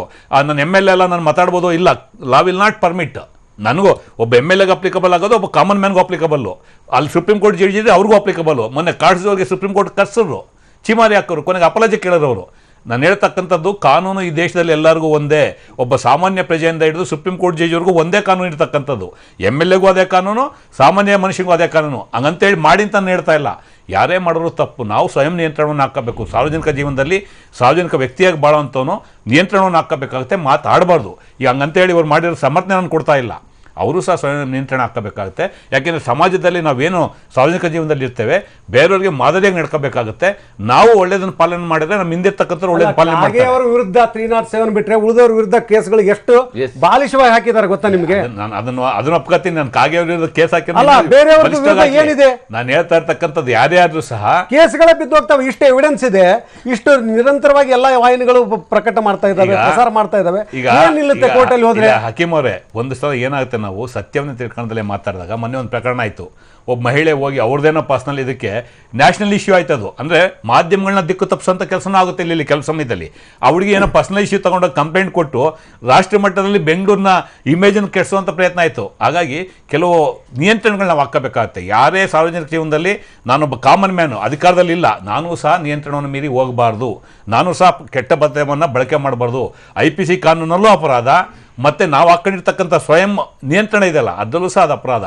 ನಾವು ನಮ್ಮ ಶಂಕರ್ ಅವರೇ, ಸ್ವಯಂ ನಿಯಂತ್ರಣ ಎಲ್ಲಿ ನಡೆಯುತ್ತೆ? ಇಲ್ಲಿ ಇದೆಲ್ಲ ಸ್ವಯಂ ನಿಯಂತ್ರಣದಿಂದ ಕಂಟ್ರೋಲ್ ಮಾಡ್ಕೊಳ್ಳುವಂಥದ್ದು ಅಥವಾ ಪಕ್ಷಗಳ ಜವಾಬ್ದಾರಿ ಹಾಗಾದ್ರೆ ಇಲ್ವಾ? ಈಗ ನಳಿನ್ ಕುಮಾರ್ ಕಟೀಲ್ ಹೇಳಿರ್ತಕ್ಕಂಥ ಮಾತಿಗೆ ಮಧುಸೂದನ್ ಅವರು ತಮ್ಮದೇ ಆದಂಥ ಶೈಲಿಯ ಒಂದು ಸಮರ್ಥನೆ ಕೊಟ್ಟರು. ಅದರ ಕಾರಣ ಬೇರೆ ಇದೆ, ಅದನ್ನು ಎಕ್ಸ್ಪ್ರೆಸ್ ಮಾಡಿರ್ತಕ್ಕಂಥ ರೀತಿ ಹಿಂಗಾಗಿದೆ ಅನ್ನುವಂಥ ಸಮರ್ಥನೆ ಬಂದಾಗ ಅವರು ನಾಳೆ ದಿನ ಮತ್ತಿನ್ನೊಂದು ಬಾರಿ ಅದೇ ರೀತಿಯಾದಂಥ ಮಾತು ಹೇಳ್ತಾರೆ. ಇಲ್ಲ, ನಾನು ಪಕ್ಷ ರಾಜಕಾರಣವನ್ನು ಮೀರಿ ಮಾತಾಡ್ತೇನೆ ಅಂತ ಆಗಲೇ ಹೇಳಿದ್ದೀನಿ. ಪಕ್ಷ ರಾಜಕಾರಣ ಇದಕ್ಕೆ ಅಡ್ಡ ಬರಬಾರ್ದು. ಇಲ್ಲಿ ನೀವು ಕಾಂಗ್ರೆಸ್ನವ್ರನ್ನ ಯಾರನ್ನೂ ತೋರಿಸ್ದೇ ಹೋದರೂ ಕಾಂಗ್ರೆಸ್ನಲ್ಲೂ ಇಂಥವ್ರು ಇದ್ದಾರೆ ಅಂತ ನಾನು ಆಗಲೇ ಹೇಳಿದ್ದೀನಿ. ಯಾಕೆಂದರೆ ಒಪ್ಕೊಂಡು ಸಾರ್ವಜನಿಕ ಬದುಕಿನಲ್ಲೇ ಇಂಥವ್ರು ಇದ್ದಾರೆ. ಒಂದು ಕಾಲದಲ್ಲಿ ಕೆಲವು ಹೆಸರುಗಳನ್ನೆಲ್ಲ ಇವರು ಹೇಳಿದ್ರಲ್ಲ, ದಿಗ್ಗಜರೆಲ್ಲ ಪಾರ್ಲಿಮೆಂಟಲ್ಲಿದ್ದರು. ಆದರೆ ಇವತ್ತು ಯಾವ ಥರ ಇದ್ದಾರೆ ಅಸೆಂಬ್ಲಿ ಪಾರ್ಲಿಮೆಂಟ್ಗಳಲ್ಲಿ ಅಂತೇಳಂದರೆ ಆ ಸ್ಥಾನಬಲದಿಂದ MLAನೋ MLCನೋ MP ಅನ್ನೋ ಸ್ಥಾನಬಲದಿಂದ ತನಗೆ ಗೌರವ ಸಿಗಬೇಕು ಅಂತ ಬಯಸ್ತಾರೆ ಹೊರತು ರೆಸ್ಪೆಕ್ಟ್ ಅನ್ನೋದು ಯಾವತ್ತೂ ಕೂಡ ಕಮ್ಯಾಂಡ್ ಮಾಡಬೇಕು, ಡಿಮ್ಯಾಂಡ್ ಮಾಡಬಾರ್ದು. ಈಗಿನವರೆಲ್ಲ MLA MLC ಅನ್ನೋ ಕಾರಣಕ್ಕೆ MP ಅನ್ನೋ ಕಾರಣಕ್ಕೆ ಡಿಮ್ಯಾಂಡ್ ಮಾಡ್ತಾರೆ. ಕೆಲವರು ಕೊಡಲಿಕ್ಕೆ ಇಷ್ಟಪಡೋದಿಲ್ಲ, ಇದು ಮಾಡೋದು. ಇನ್ನೊಂದು ಇವರು ಮಧುಸೂದನ್ ಅವರು ಹೇಳಿದಾಗೆ ಬರೇ ಶಿಫಾರಸ್ಸಿನಿಂದ ವರ್ಗಾವಣೆ ಆಗಿ ಬರೋದಿಲ್ಲ ಅಧಿಕಾರಿಗಳು. ಅದಕ್ಕೆ ಏನು ಕೊಡಬೇಕೋ ಕೊಟ್ಟು ಬರ್ತಾರೆ ಅಧಿಕಾರಿಗಳು. ಹಾಗಾಗಿ ರಾಜಕಾರಣದಲ್ಲಿ ಸಾರ್ವಜನಿಕ ಬದುಕಿನಲ್ಲಿ ಅಪ್ರಾಮಾಣಿಕತೆ ಅನ್ನೋದು 100ಕ್ಕೆ 90 ಭಾಗ ಇದೆ ಜನಪ್ರತಿನಿಧಿ. ಅದರಲ್ಲೇನು ನಿರ್ವಾದ ಎಲ್ಲ ಪಕ್ಷಗಳು ಸೇರಿ 100ಕ್ಕೆ 90 ಭಾಗ ಜನಪ್ರತಿನಿಧಿಗಳು ಅಪ್ರಾಮಾಣಿಕರು. ಅದರಲ್ಲೇನು ಅನುಮಾನವೇ ಇಲ್ಲ. ಇಲ್ಲ ಕೇಳಿ, ಅಪ್ರಾಮಾಣಿಕತೆ ಅಂದರೆ ಎಲ್ಲವೂ ಬರ್ತಾವ್ರಿ. ಅದು ಎಲ್ಲವೂ ಒಂದು ಬಿಟ್ಟು ಕ್ರಿಮಿನಲ್ ಮೈಂಡ್ ಇದ್ದವ್ರು ಇದ್ದಾರೆ, ಭ್ರಷ್ಟರಾಗಿರ್ತಕ್ಕಂಥವ್ರು ಇದ್ದಾರೆ, ಜಾತಿ ಮಾಡ್ತಕ್ಕಂಥವ್ರು ಇದ್ದಾರೆ, ಸುಳ್ಳು ಹೇಳ್ತಕ್ಕಂಥವ್ರು, ಇವೆಲ್ಲವೂ ಅಪ್ರಾಮಾಣಿಕತೆಯೇ. ಒಂದು ವಾಸ್ಟ್ ಟರ್ಮನ್ನು ಹೇಳಬೇಕು ಅಪ್ರಾಮಾಣಿಕರು. ಒಂದು ಎರಡನೇದು, ಇವ್ರು ಯಾರು ಕೂಡ ಯಾವುದೇ ಅಸೆಂಬ್ಲಿ ಪ್ರೊಸೀಡಿಂಗ್ಸು ಹಿಂದೆ ಏನಾಯಿತು ಅದಾಯಿತು ಇದಾಯಿತು KC ರೆಡ್ಡಿ ಅವರಿಂದ ಹಿಡಿದು ಸಿದ್ದರಾಮಯ್ಯನವರಿಗೆ ಬಿಟ್ಬಿಡಿ, ಒಂದು 80-70 ದಶಕದವರೆಗೆ ಆದಂಥ ಪ್ರೊಸೀಡಿಂಗ್ಸ್ ನೋಡಿದರೆ ದೇವರಾಜ ಅರಸು ಮುಖ್ಯಮಂತ್ರಿ ಇದ್ದರು, ದೇವೇಗೌಡರು ಅಪೋಸಿಷನ್ ಲೀಡರ್ ಇದ್ದರು.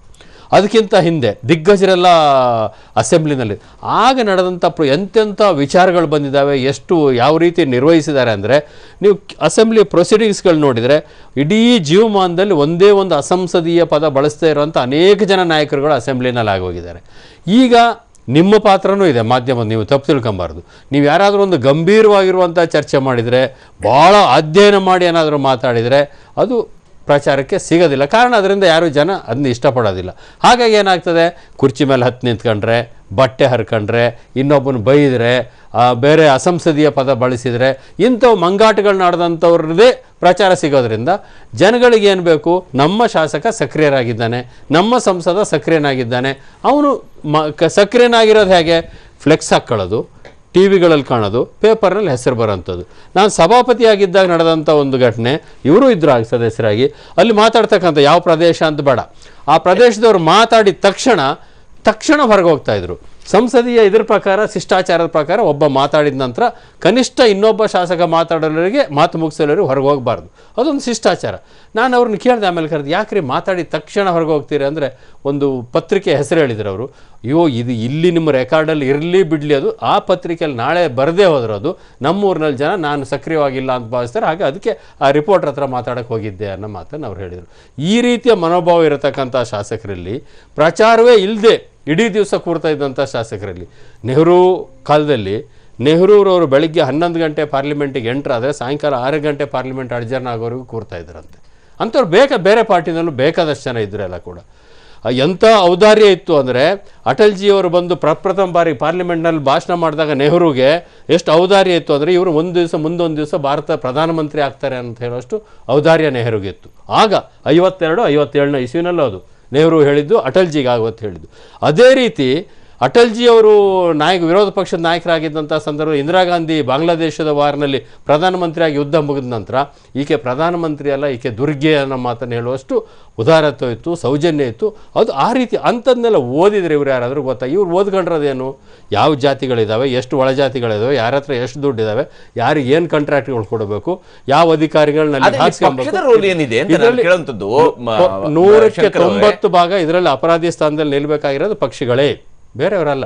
ಈಗ ಇವರು ಒಂದು ಮಾತನ್ನು ಹಕೀಮ್ ಕೇಳಿದರು, ಯಾವ ರಾಜಕೀಯ ಪಕ್ಷಗಳು ಇವ್ರ ಬಗ್ಗೆ ಕನಿಷ್ಠ ನೋಟಿಸ್ ಕೊಡೋದು ಬೇಡ, ಈ ಥರ ಮಾಧ್ಯಮದಲ್ಲಿ ಬರ್ತಾ ಇದೆ, ಏನಪ್ಪ ನಿಮ್ದು ಇದಕ್ಕೆ ಪ್ರತಿಕ್ರಿಯೆ? ಹೌದಾ ಇದು ನಡೆದಿರೋಂಥ ಘಟನೆ, ನೀವು ತೋರಿಸ್ತಾ ಇದ್ದೀರಿ ಸಾಕ್ಷಿ ಸಮೇತ, ಅದು ಬೇರೆ ವಿಷಯ. ಆದರೂ ಕೂಡ ಫಾರ್ಮ್ಯಾಲಿಟಿನಾರು ಮಾಡ್ತಾರಾ? ಮಾಡೋದಿಲ್ಲ. ಕಾರಣ ಅವರೆಲ್ಲ ಪ್ರಭಾವಿಗಳೇ ಇದ್ದಾರೆ. ಅವರು ಈಗ ದುರ್ಬಲರಿಗೊಂದು ನ್ಯಾಯ, ಪ್ರಬಲರಿಗೊಂದು ನ್ಯಾಯ ಅಂತಕ್ಕಂಥದ್ದು ಬಂದೋಗ್ಬಿಟ್ಟಿದೆ, ಹೇಳೋದಿಲ್ಲ ಯಾರೂ ಅಷ್ಟೇ. ಕಾಂಗ್ರೆಸ್ ಪಕ್ಷವೂ ಸೇರಿದಾಗೆ ಯಾವ ಪಕ್ಷದಲ್ಲೂ ಕೂಡ ಈ ರೀತಿಯ ನಡವಳಿಕೆ ಮಾಡೋರು, ವಿಶೇಷವಾಗಿ ಶಾಸಕರ ಮೇಲೆ, ಸಂಸದರ ಮೇಲೆ ಚಕಾರ ಆಯ್ತು. ಯಾರಿಗಾದರೂ ನೋಟಿಸ್ ಕೊಡ್ತಾರಾ? ಪಾರ್ಟಿಯ ಪಕ್ಷದಲ್ಲಿ ಪದಾಧಿಕಾರಿಯಾಗಿರೋರಿಗೆ ಕೊಡ್ತಾರೆ ಹೊರತು ಅಲ್ಲಿ ಇಲ್ಲಿ ಮಾತಾಡದ ಅಂತೇಳಿ ಚುನಾಯಿತ ಪ್ರತಿನಿಧಿಗೆ ನೋಟಿಸ್ ಕೊಟ್ಟಿರ್ತಕ್ಕಂಥ ಉದಾಹರಣೆ ಕಾಂಗ್ರೆಸ್ಸು, ದಳ, BJP ಸೇರಿದಾಗ ತೋರಿಸಿ ಎಲ್ಲಾದರೂ ಕೂಡ ಖಂಡಿತವಾಗಿ ಕೂಡ ಇಲ್ಲ.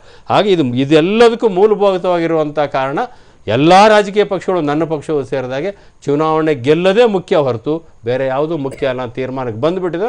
ಹಾಗಾಗಿ ಇಂಥವರೆಲ್ಲ ಶಾಸನಸಭೆಗೆ ಯಾಕಂದ್ರೆ ಇಲ್ಲಿ ರಾಜು ಕಾಗೆ ಪ್ರಕರಣ ಆದ ನಂತರವೂ ಕೂಡ ನಿಮ್ಮ ರಾಜ್ಯಾಧ್ಯಕ್ಷ ಮಾತ್ರ ಅವರು ಕೂಡ ನನಗಿದು ಏನು ಗೊತ್ತಿರೋ ನಾನು ಮಾಹಿತಿ ತಗೊಳ್ತೀನಿ.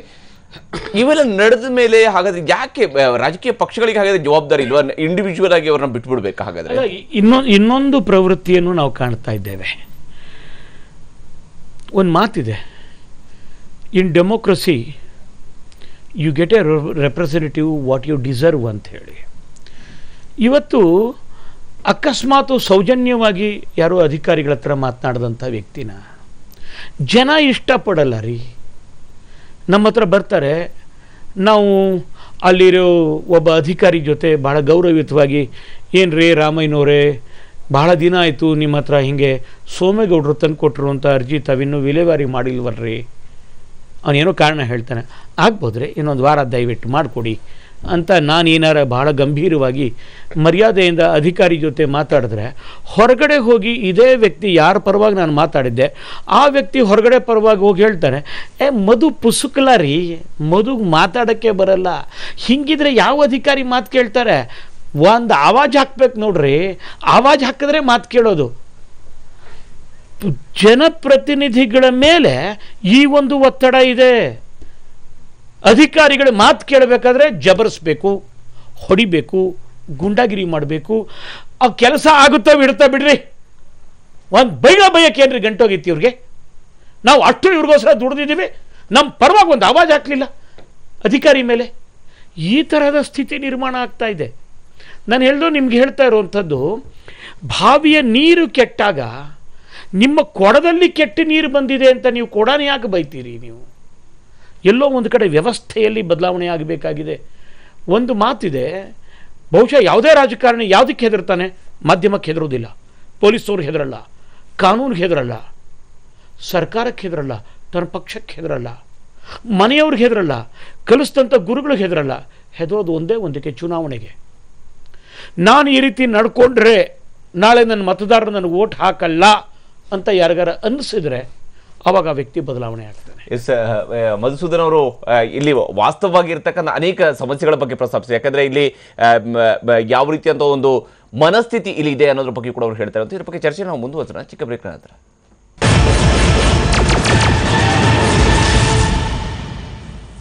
ನಂತರ ಮತ್ತೊಮ್ಮೆ ಸ್ವಾಗತ. ನಾವು ಚರ್ಚೆನ ಮುಂದುವರಿಸೋಣ. ಇಲ್ಲಿ ಪ್ರತಿಯೊಂದು ಹಂತದಲ್ಲೂ ಕೂಡ ಇದಕ್ಕೆ ಕಾರಣ ಏನು ಅನ್ನುವಂಥದ್ದನ್ನ ಹುಡ್ಕೊಂಡು ಹೋದಾಗ ಇಲ್ಲ ವ್ಯವಸ್ಥೆನೇ ಕೆಟ್ಟಿದೆ ಅನ್ನುವಂಥ ಅಭಿಪ್ರಾಯ ವ್ಯಕ್ತ ಆಗುತ್ತೆ. ಬಹುಶಃ ಚುನಾವಣೆಯಲ್ಲಿ ಹಣ ಯಾಕೆ ಹಂಚ್ತೀರಿ ಅಂತ ಕೇಳಿದಾಗಲೂ ಕೂಡ ಜನ ತಗೊಳ್ತಾರೆ, ಅದಕ್ಕಾಗಿ ಜನ ಕೇಳ್ತಾರೆ, ಅದಕ್ಕಾಗಿ ಹಂಚ್ತೀವಿ ಅನ್ನುವಂಥ ವಾದವು ಕೂಡ ಮುಂದಿಡ್ತಾರೆ. ಆದರೆ ಹಕೀಮರು ಈ ವಾದ ಎಷ್ಟರ ಮಟ್ಟಿಗೆ ಸಮರ್ಪಕವಾಗಿದೆ? ಇದರಿಂದ ಹಾಗಾದ್ರೆ ಬದಲಾವಣೆ ನಿರೀಕ್ಷೆ ಮಾಡುವಂಗೇನೇ ಇಲ್ಲ. ಯಾಕಂದರೆ ವ್ಯವಸ್ಥೆ ಕೆಟ್ಟಿದೆ, MLAಗಳು MP ಗಳು ಕೆಟ್ಟಿದ್ದಾರೆ. ಸೊ ಕೆಟ್ಟಿರ್ತಕ್ಕಂಥ ವ್ಯವಸ್ಥೆ ನಾವೆಲ್ಲರೂ ಕೂಡ ಇರಬೇಕು ಅನ್ನೋ ರೀತಿಯ ಇದು ಸಾರ್ವತ್ರಿಕಗೊಳಿಸ್ಲಿಕ್ಕೆ ಆಗೋದಿಲ್ಲ.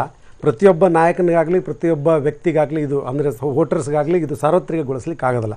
ಆದರೆ ಸಾಮಾನ್ಯವಾಗಿ ಇದು ಎದ್ದು ಕಾಣ್ತಾ ಇರೋದನ್ನು ನಾವು ನೋಡ್ತಾ ಇದ್ದೀವಿ. ಆದರೆ ವ್ಯವಸ್ಥೆ ಸುಧಾರಣೆ ಮಾಡಲಿಕ್ಕೆ ಕಾನೂನು ರೂಪಿಸೋರು, ವಿಚಾರವಂತರು ಎಲ್ಲ ನಾವು ಅಸೆಂಬ್ಲಿಗೆ ಮತ್ತು ಪಾರ್ಲಿಮೆಂಟಿಗೆ ಕಳಿಸಿರ್ತೀವಿ. ಇವರೇ ಅದಕ್ಕೆ ಹತಾಶರಾಗಿ ಕೂತ್ಬಿಟ್ರೆ ಎಲ್ಲಿಗೆ ಹೋಗ್ಬೇಕು? ಈಗ ನರೇಂದ್ರ ಮೋದಿ ಬೇಕಾದಷ್ಟು ಪ್ರಯತ್ನಗಳು ಮಾಡ್ತಾಯಿದ್ದಾರೆ, ಎಲ್ಲ ರೀತಿಯಿಂದ ಪ್ರಯತ್ನ ಮಾಡ್ತಾಯಿದ್ದಾರೆ. ಅವರೇ ಇದು ವ್ಯವಸ್ಥೆನೇ ಬದಲಾವಣೆ ಆಗೋದಿಲ್ಲ ಅಂತ ಹತಾಶರಾಗಿಬಿಟ್ರೆ ಮತ್ತೆ ಎಲ್ಲಿಗೆ ಹೋಗ್ತೀರಿ? ಭಾಳ ಇದು ಗಂಭೀರ ಪ್ರಶ್ನೆ ಇದೆ. ನಾಯಕರಾದವರು ಹತಾಶರು ಎಂದೂ ಆಗಬಾರ್ದು. ನಾಯಕತ್ವ ವಹಿಸಿದವರು ಜನರು ಏನು ಕೇಳ್ತಾರೆ ಮುಖ್ಯ ಅಲ್ಲ, ಜನರಿಗೆ ಏನು ಕೊಡಬೇಕು ಅನ್ನೋದು ಮುಖ್ಯ. ಜನರು ಕೇಳಿದ್ದೆಲ್ಲ ಕೊಡ್ಲಿಕ್ಕೆ ಆಗೋದಲ್ಲ. ಜನರು ಪುಕ್ಸೆಟ್ಟೆ ಎಕ್ಸಾಮ್ ಬರಲಾರ್ದ ಪಾಸ್ ಮಾಡ್ರಿ ಅಂತಾರೆ, ನೀವು ಮಾಡ್ಲಿಕ್ಕಾಗತ್ತಾ? ಜನರಿಗೆ ಏನು ಬೇಕು ಕೊಡಬೇಕು ಅನ್ನೋದನ್ನು ಇವರ ನಾಯಕತ್ವದ ಗುಣ ಆಗಬೇಕು ಹೊರತಾಗಿ ಜನರು ಕೇಳಿದ್ದು ಕೊಡ್ಲಿಕ್ಕೆ ಆಗೋದಿಲ್ಲ. ದುರ್ದೈವ ಏನಾಗ್ತಾ ಇದೆ ಅಂತಂದರೆ ಇವರು ಚೀಪ್ ಪಾಪ್ಯುಲಾರಿಟಿಗೆ ಮೇಲಿನ ಮೇಲೆ ಗೆಲ್ಲಲಿಕ್ಕೆ ಇಂಥ ಜನರು ಏನು ಬೇಕೋ ಅದು ಕೇಳುವಂಥ ಒಂದು ಪದ್ಧತಿ ಬಂದಿದೆ. ಆಮೇಲೆ ನಾನು ಇವರು ನಳಿನ್ ಕುಮಾರ್ ಕಟೀಲ್ ಅವರು ಹೇಳ್ತಾ ಇದ್ರು, ಈ ಕೇರಳದಿಂದ ಭಯೋತ್ಪಾದಕರು ಬರ್ತಾರೆ, ಮತ್ತೊಬ್ಬರು ಭಯೋತ್ಪಾದಕರು ಬರ್ತಾರೆ, ಇಲ್ಲಿ ಮುಸ್ಲಿಮ್ಸ್ ಆಗಲಿ, ಜೈನರಾಗಲಿ, ಕ್ರಿಶ್ಚಿಯನ್ಸ್ ಆಗಲಿ ಯಾರೂ ಭಯೋತ್ಪಾದಕರಲ್ಲ. ಸ್ವಾಮಿ, ನೀವೊಬ್ಬ ಸಂಸದರು, ನಿಮಗೆ ಮಾಹಿತಿ ಇತ್ತಂತಂದರೆ ಅದು ಯಾರಿಗೆ ತಲುಪಿಸಬೇಕು ಅವ್ರಿಗೆ ತಲುಪಿಸ್ಬೇಕು, ಖಚಿತವಾಗಿ ತಲುಪಿಸ್ಬೇಕು.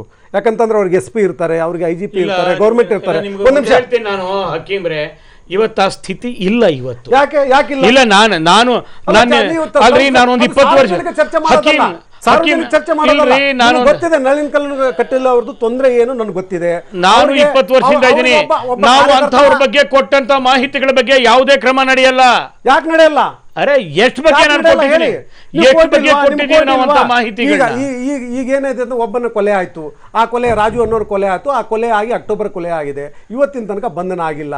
ಅವರು ಒಂದು ಸಾತ್ವಿಕ ಕೋಪದಲ್ಲೇ ಹೇಳಿದ್ದಾರೆ, ಇನ್ನೂ 10 ದಿನಗಳಲ್ಲಿ ಬಂಧನ ಮಾಡಲಿಲ್ಲ ಅಂತಂತಂದ್ರೆ ಏನಾಗುತ್ತೆ ಅನ್ನೋದ್ರ ಬದಲಿಗೆ ಅವ್ರು ಬೆಂಕಿ ಹಚ್ಚಬೇಕಾಗತ್ತೆ ಇಡೀ ಜಿಲ್ಲೆ ತುಂಬ ಅನ್ನೋ ಮಾತು ಹೇಳಿದ್ದಾರೆ. ಕೊನೆಯ ಶಬ್ದ ನನಗೂ ಗೊತ್ತಿದೆ, ಅದರ ನೋವು ಏನಿದೆ, ಅವ್ರ ಮನೆಯವರ ಪರಿಸ್ಥಿತಿ ಏನಿದೆ. ಅಕ್ಟೋಬರಲ್ಲಿ ಕೊಲೆಯಲ್ಲಿ ಆಗಿದ್ದು ಇನ್ನೂ ತನಕ ಅವರು ಫೈಂಡ್ ಔಟ್ ಮಾಡಲಿಲ್ಲ. ಅವರು ಪೇನ್ಗಳನ್ನು ನಮ್ಗೆ ಅರ್ಥ ಆಗುತ್ತೆ. ಆದರೆ ನಾವು ಯಾವ ರೀತಿಯಿಂದ ಭಾಷೆ ಮಾಡಬೇಕು, MPಗಳು MLA ಗಳಿಗೆ ಅದು ಎದಕ್ಕೆ ಎಲೆಕ್ಟ್ ಮಾಡಿರ್ತೀವಿ ನಾವು? ಹೋಗ್ರಿ ಶಾಸನಸಭೆಯಲ್ಲಿ ಕೂತ್ಕೊಂಡು ಮಾತಾಡ್ರಿ, ಪಾರ್ಲಿಮೆಂಟಲ್ಲಿ ಮಾತಾಡ್ರಿ. ನಿಮಗೆ ಹೋಮ್ ಮಿನಿಸ್ಟ್ರು, ಚೀಫ್ ಮಿನಿಸ್ಟರ್ ಅಲ್ಲೇ ಇರ್ತಾರೆ.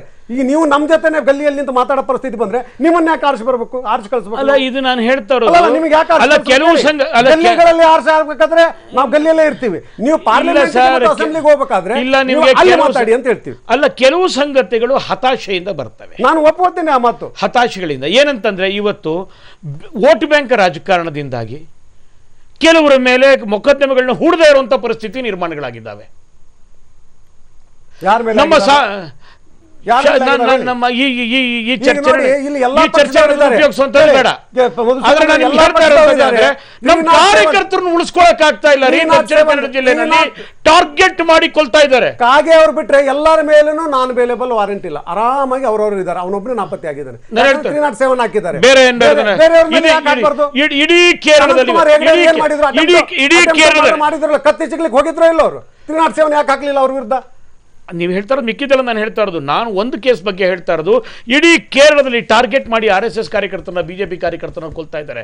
ಮತ್ತೆ ಕೇರಳದ ಆ ಸಂಸ್ಕೃತಿಯೇ ಸಹ ಇತರ ದಕ್ಷಿಣ ಕನ್ನಡಕ್ಕೆ ಬಂದಿರುವಂಥದ್ದು ನಿಮಗೆ ಗೊತ್ತಿರಬೇಕು. ಆ ಭಟ್ಕಳ ಅಲ್ಲೆಲ್ಲ ನಡೀತಾ ಇರುವಂಥದ್ದು ವೋಟ್ ಬ್ಯಾಂಕ್ ರಾಜಕಾರಣಕ್ಕೋಸ್ಕರವಾಗಿ ಯಾರು ಏನ್ ಬೇಕಾದ್ರೂ ಮಾಡುವಂತ ಸ್ಥಿತಿ ನಿರ್ಮಾಣ ಆಗಿದಾವೆ ಇವತ್ತು.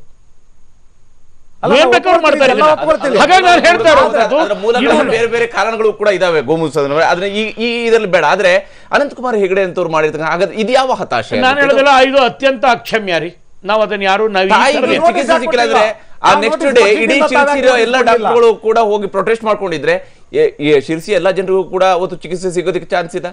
ಒಬ್ಬ ಸಂಸದ ಮಾಡಿದಕ್ಕೆ ಆ ಶಿರ್ಸಿಯ ಪಟ್ಟಣದಲ್ಲಿ ಇರ್ತಕ್ಕಂಥ ಆ ಸುತ್ತಮುತ್ತಲ ಊರಿನವರಿಗೆ ಚಿಕಿತ್ಸೆ ಸಿಗದೇ ಇರತಕ್ಕಂಥ ಪರಿಸ್ಥಿತಿ ನಿರ್ಮಾಣ ಆಗುತ್ತೆ. ಇದ್ಯಾವ ಸೀಮೆಯವರು? ಒಬ್ಬ ಸಾತ್ವಿಕ ಮನುಷ್ಯನಿಗೆ ಆ ರೀತಿಯಿಂದ ರಾಜಕೀಯವಾಗಿ ವಧೆ ಮಾಡ್ಬೇಕಾ? ನೀವೇ ಯೋಚನೆ ಮಾಡಿ, ಯಾರು ಏನ್ ಮಾತಾಡ್ತಾ ಇದ್ದಾರೆ, ಹೇಗೆ ಮಾತಾಡ್ತಾ ಇದ್ದಾರೆ? ಜಡ್ಜ್ ಆಗಿದ್ದಂತ ವ್ಯಕ್ತಿ ಸಾತ್ವಿಕ ಜೀವನ ಅವ್ರ ಪೂರ್ತಿ ಜೀವನ. ರಮೇಶ್ ಬಾಬು, ಯಾಕಂದ್ರೆ ಇಂಥದ್ರ ಮೇಲೆ ಹಾಗಾದ್ರೆ ಏನ್ ಕ್ರಮ? ಪಕ್ಷದ ಜವಾಬ್ದಾರಿ ಏನಿದೆ ಹಂಗಾದ್ರೆ ಇಲ್ಲಿ ಅಂತ? ಪಕ್ಷಕ್ಕೆ ಏನ್ ಜವಾಬ್ದಾರಿ ಇಲ್ಲ ಅಂತ ಹೇಳಿದ್ರೆ ಇಲ್ಲ. ಬಹುಶಃ ಹಕೀಮ್ರವರು ಸಂಪೂರ್ಣ ಮಾಹಿತಿ ಇಲ್ಲದೆ ಮಾತಾಡ್ತಾ ಇದ್ದಾರೆ. ಪ್ರಶ್ನೆ ಆಗಿರ್ತಕ್ಕಂಥದ್ದು ಜನವರಿ 2ನೇ ತಾರೀಕು ಘಟನೆ ಆಯಿತು. ನಾನು ಸಹ ಅವತ್ತು ತುಮಕೂರಲ್ಲಿದ್ದೆ.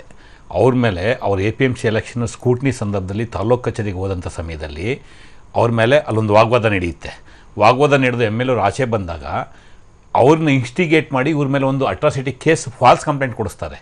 ಅದು ಇಮ್ಮಿಡಿಯೇಟ್ ಅವತ್ತು ಪ್ರತಿಭಟನೆ ಕೂತ್ಕೊಂಡು ಸುಮಾರು 1,000 ಕಾರ್ಯಕರ್ತರು ಕೃಷ್ಣಪ್ಪವ್ರ ನೇತೃತ್ವದಲ್ಲಿ ಪ್ರತಿಭಟನೆ ಕೂತ್ಕೊಂಡ್ರು. ಅದಾದಮೇಲೆ ಮಾರನೇ ದಿನ ಮಾಧ್ಯಮಗಳೆಲ್ಲ ಬಂತು, ದೇವೇಗೌಡರಿಗೆ ಬಂತು. ದೇವೇಗೌಡವ್ರಿಗೆ ಫೋನ್ ಮಾಡಿ ಮಾತಾಡಿದ್ರು. ಕೃಷ್ಣಪ್ಪನವ್ರಿಗೆ ಹೇಳಿದ್ರು, ನೀವು MLA ಇದ್ದೀರಾ, ನೀವು ಇದನ್ನು ಕಳ್ಕೋಬಾರ್ದು, ಪೇಷನ್ಸ್ ಕಳ್ಕೋಬಾರ್ದು, ಇದನ್ನು ನೀವು ಸರಿಯಾದ ರೀತಿಯಲ್ಲಿ ತೊಗೊಂಡೋಗಿ ಅದಕ್ಕೆ ಪ್ರವೋಕ್ ಮಾಡೋಂಥದ್ದು ಬೇಡ, ಅಥವಾ ನೀವು ಪ್ರವೋಕಿಗೆ ಒಳಗಾಗಬೇಡಿ, ಸ್ವಲ್ಪ ಅದನ್ನು ಸರಿಯಾದ ರೀತಿಯಲ್ಲಿ ತೊಗೊಂಡೋಗಿ ಅಂತೇಳಿ ಅವ್ರಿಗೇನು ಸಲಹೆ ಕೊಡಬೇಕೋ ಕೊಟ್ಟಿದ್ದಾರೆ. ಹಂಗಂತೇಳಿ ನಾನು ಕೃಷ್ಣಪ್ಪವ್ರು ಮಾತಾಡಿದ್ದು ಸರಿ ಅಂತ ಹೇಳ್ತಾ ಇಲ್ಲ. ಪ್ರಶ್ನೆ ಇರ್ತಕ್ಕಂಥದ್ದು ಇದು ಕೃಷ್ಣಪ್ಪವ್ರಿಗೂ ಅಪ್ಲಿಕಬಲ್ಲು, ನನಗೂ ಅಪ್ಲಿಕಬಲ್ಲು, ಕಾಂಗ್ರೆಸ್ನವ್ರಿಗೂ ಅಪ್ಲಿಕಬಲ್ಲು, BJPಯವ್ರಿಗೂ ಅಪ್ಲಿಕಬಲ್ಲು. ನಾವು ಸಾರ್ವಜನಿಕ ಜೀವನದಲ್ಲಿ ಇರ್ತಕ್ಕಂಥವ್ರು ಸರಿಯಾಗಿ ನಡ್ಕೋಬೇಕಾಗುತ್ತೆ. ಹಕೀಮ್ರವರು ಒಬ್ಬ ಮಾಧ್ಯಮ ಮಿತ್ರರಾಗಿ ಅವ್ರ ಸಲಹೆಯನ್ನು ಹೇಳ್ತಾ ಇದ್ದಾರೆ. ಬಟ್ ಅಲ್ಲಿ ವಾಸ್ತವ ಸ್ಥಿತಿಗಳು ಬೇರೆ ಇರುತ್ತೆ. ನಾನು ಅದನ್ನೇ ಹೇಳಿದ್ದು. ಯಾವ ವಾಸ್ತವ ಇದ್ರು ಒಂದು ಹೆಣ್ಣಿಗೆ ಬಹಿರಂಗವಾಗಿ ದಯಮಾಡಿ ಹೆಣ್ಣಿಗೆ ಬಿಡಿ, ಮುದ್ದೆ ಆ ಹೆಣ್ಮಕ್ಳಿಗೆ ಏನಂತ ಬೈತಾ ಇದ್ದಾರೆ ಹಕೀಮ್ ಅವರೇ, ಸ್ವಲ್ಪ ನಾನು ಅವ್ರ ತಪ್ಪನ್ನು ಒಪ್ಕೊಂಡು ಮುಂದಕ್ಕೆ ಕೇಳ್ತಾ ಇದ್ದೀನಿ. ಒಬ್ಬರನ್ನ ಅಲ್ಲಲ್ಲ ಪ್ರವೋಕ್ ಮಾಡೋಂಥದ್ದು ಅಷ್ಟೇ ತಪ್ಪು. ನೀವು ಅವರು ಭಾಷೆ ಬಳಸ್ತಕ್ಕಂಥದ್ದು, ಕೆಟ್ಟ ಪದ ಆಡಿರ್ತಕ್ಕಂಥ ಎಷ್ಟು ತಪ್ಪು. ಒಬ್ಬ ಸೀನಿಯರ್ ಸಿಟಿಸನ್ ಅವ್ರ MLA ಕಾರಣ ಕೇಳ್ತಾ ಇಲ್ಲ, ಒಬ್ರು ಹೋಗ್ಬಿಟ್ಟು ಇನ್ಸ್ಟಿಗೇಟ್ ಮಾಡೋದು, ಪ್ರವೋಕ್ ಮಾಡೋದು ಅಷ್ಟೇ ತಪ್ಪು. ಅದನ್ನೇ ನಾನು ಹೇಳ್ತಾ ಇರ್ತಕ್ಕಂಥದ್ದು. ಹೆಣ್ಮಗಳು ಮಾಡೋರು ತಪ್ಪು, ಅವ್ರು ಕೃಷ್ಣಪ್ಪ ಅವ್ರು ಮಾಡೋರು ತಪ್ಪು, ನಾನು ಮಾಡೋರು ತಪ್ಪು, ನೀವು ಮಾಡೋರು ತಪ್ಪು. ಅದು ಕಾನೂನಲ್ಲಿ ಒಂದು ಅವಕಾಶ ಇದೆ, IPC ನಲ್ಲಿ ಬಹಳ ಕ್ಲಿಯರ್ ಇದೆ. ಯಾರು ಸಾರ್ವಜನಿಕ ಸ್ಥಳದಲ್ಲಿ ತರ ಅವಾಚ್ಯ ನಿಂದೆಗಳನ್ನ ಮಾಡ್ತಾರೋ ಅವ್ರ ಮೇಲೆ ಕ್ರಮ ತಗೋಬೇಕಾಗುತ್ತೆ. ಪ್ರಶ್ನೆ ಇರ್ತಕ್ಕಂಥದ್ದು ಆವತ್ತಲ್ಲಿ ಇವನ್ ನಮಗ್ ಬಂದಿರ್ತಕ್ಕಂಥ ಮಾಹಿತಿ ಪೊಲೀಸ್ನವರು ಸಹ ಕೃಷ್ಣಪ್ಪರ ವಿರುದ್ಧ ಒಂದು ತಂತ್ರವನ್ನು ಮಾಡುವುದು ಅನ್ನೋ ಒಂದು ಆರೋಪ ಅವತ್ತಿನ ಘಟನೆಗೆ ಸಂಬಂಧಪಟ್ಟಂತೆ ಬಂದಿರ್ತಕ್ಕಂಥದ್ದು. ದೇವೇಗೌಡರು ಮಾತಾಡಿದ್ದಾರೆ, ಮುಂದೆ ನಿಂತ್ಕೊಂಡು ಪೊಲೀಸರಿಗೆ ಹಾಗೆ ಬೈದ್ರೆ ಪೊಲೀಸ್ನವರು ಇನ್ಸ್ಟಿಗೇಟ್ ಮಾಡಿ ಕೇಸ್ ಇಷ್ಟು ಮಾಡಿದಂತ ಸರ್ಕಲ್ ಇನ್ಸ್ಪೆಕ್ಟರ್ ಅವರು ಬಳಸಿರ್ತಕ್ಕಂಥ ಭಾಷೆ ಹೆಂಗಿದೆ? ನಾನು ಅವರ ಭಾಷೆಯನ್ನು ಸಮರ್ಥನೆ ಖಂಡಿತ ಮಾಡ್ತಾ ಇಲ್ಲ. ದಯವಿಟ್ಟು ಮೂರು ಪಕ್ಷದವರು ತಾವು ನೋಟಿಸ್ ಒಪ್ಕೋತೀನಿ. ಪ್ರಶ್ನೆ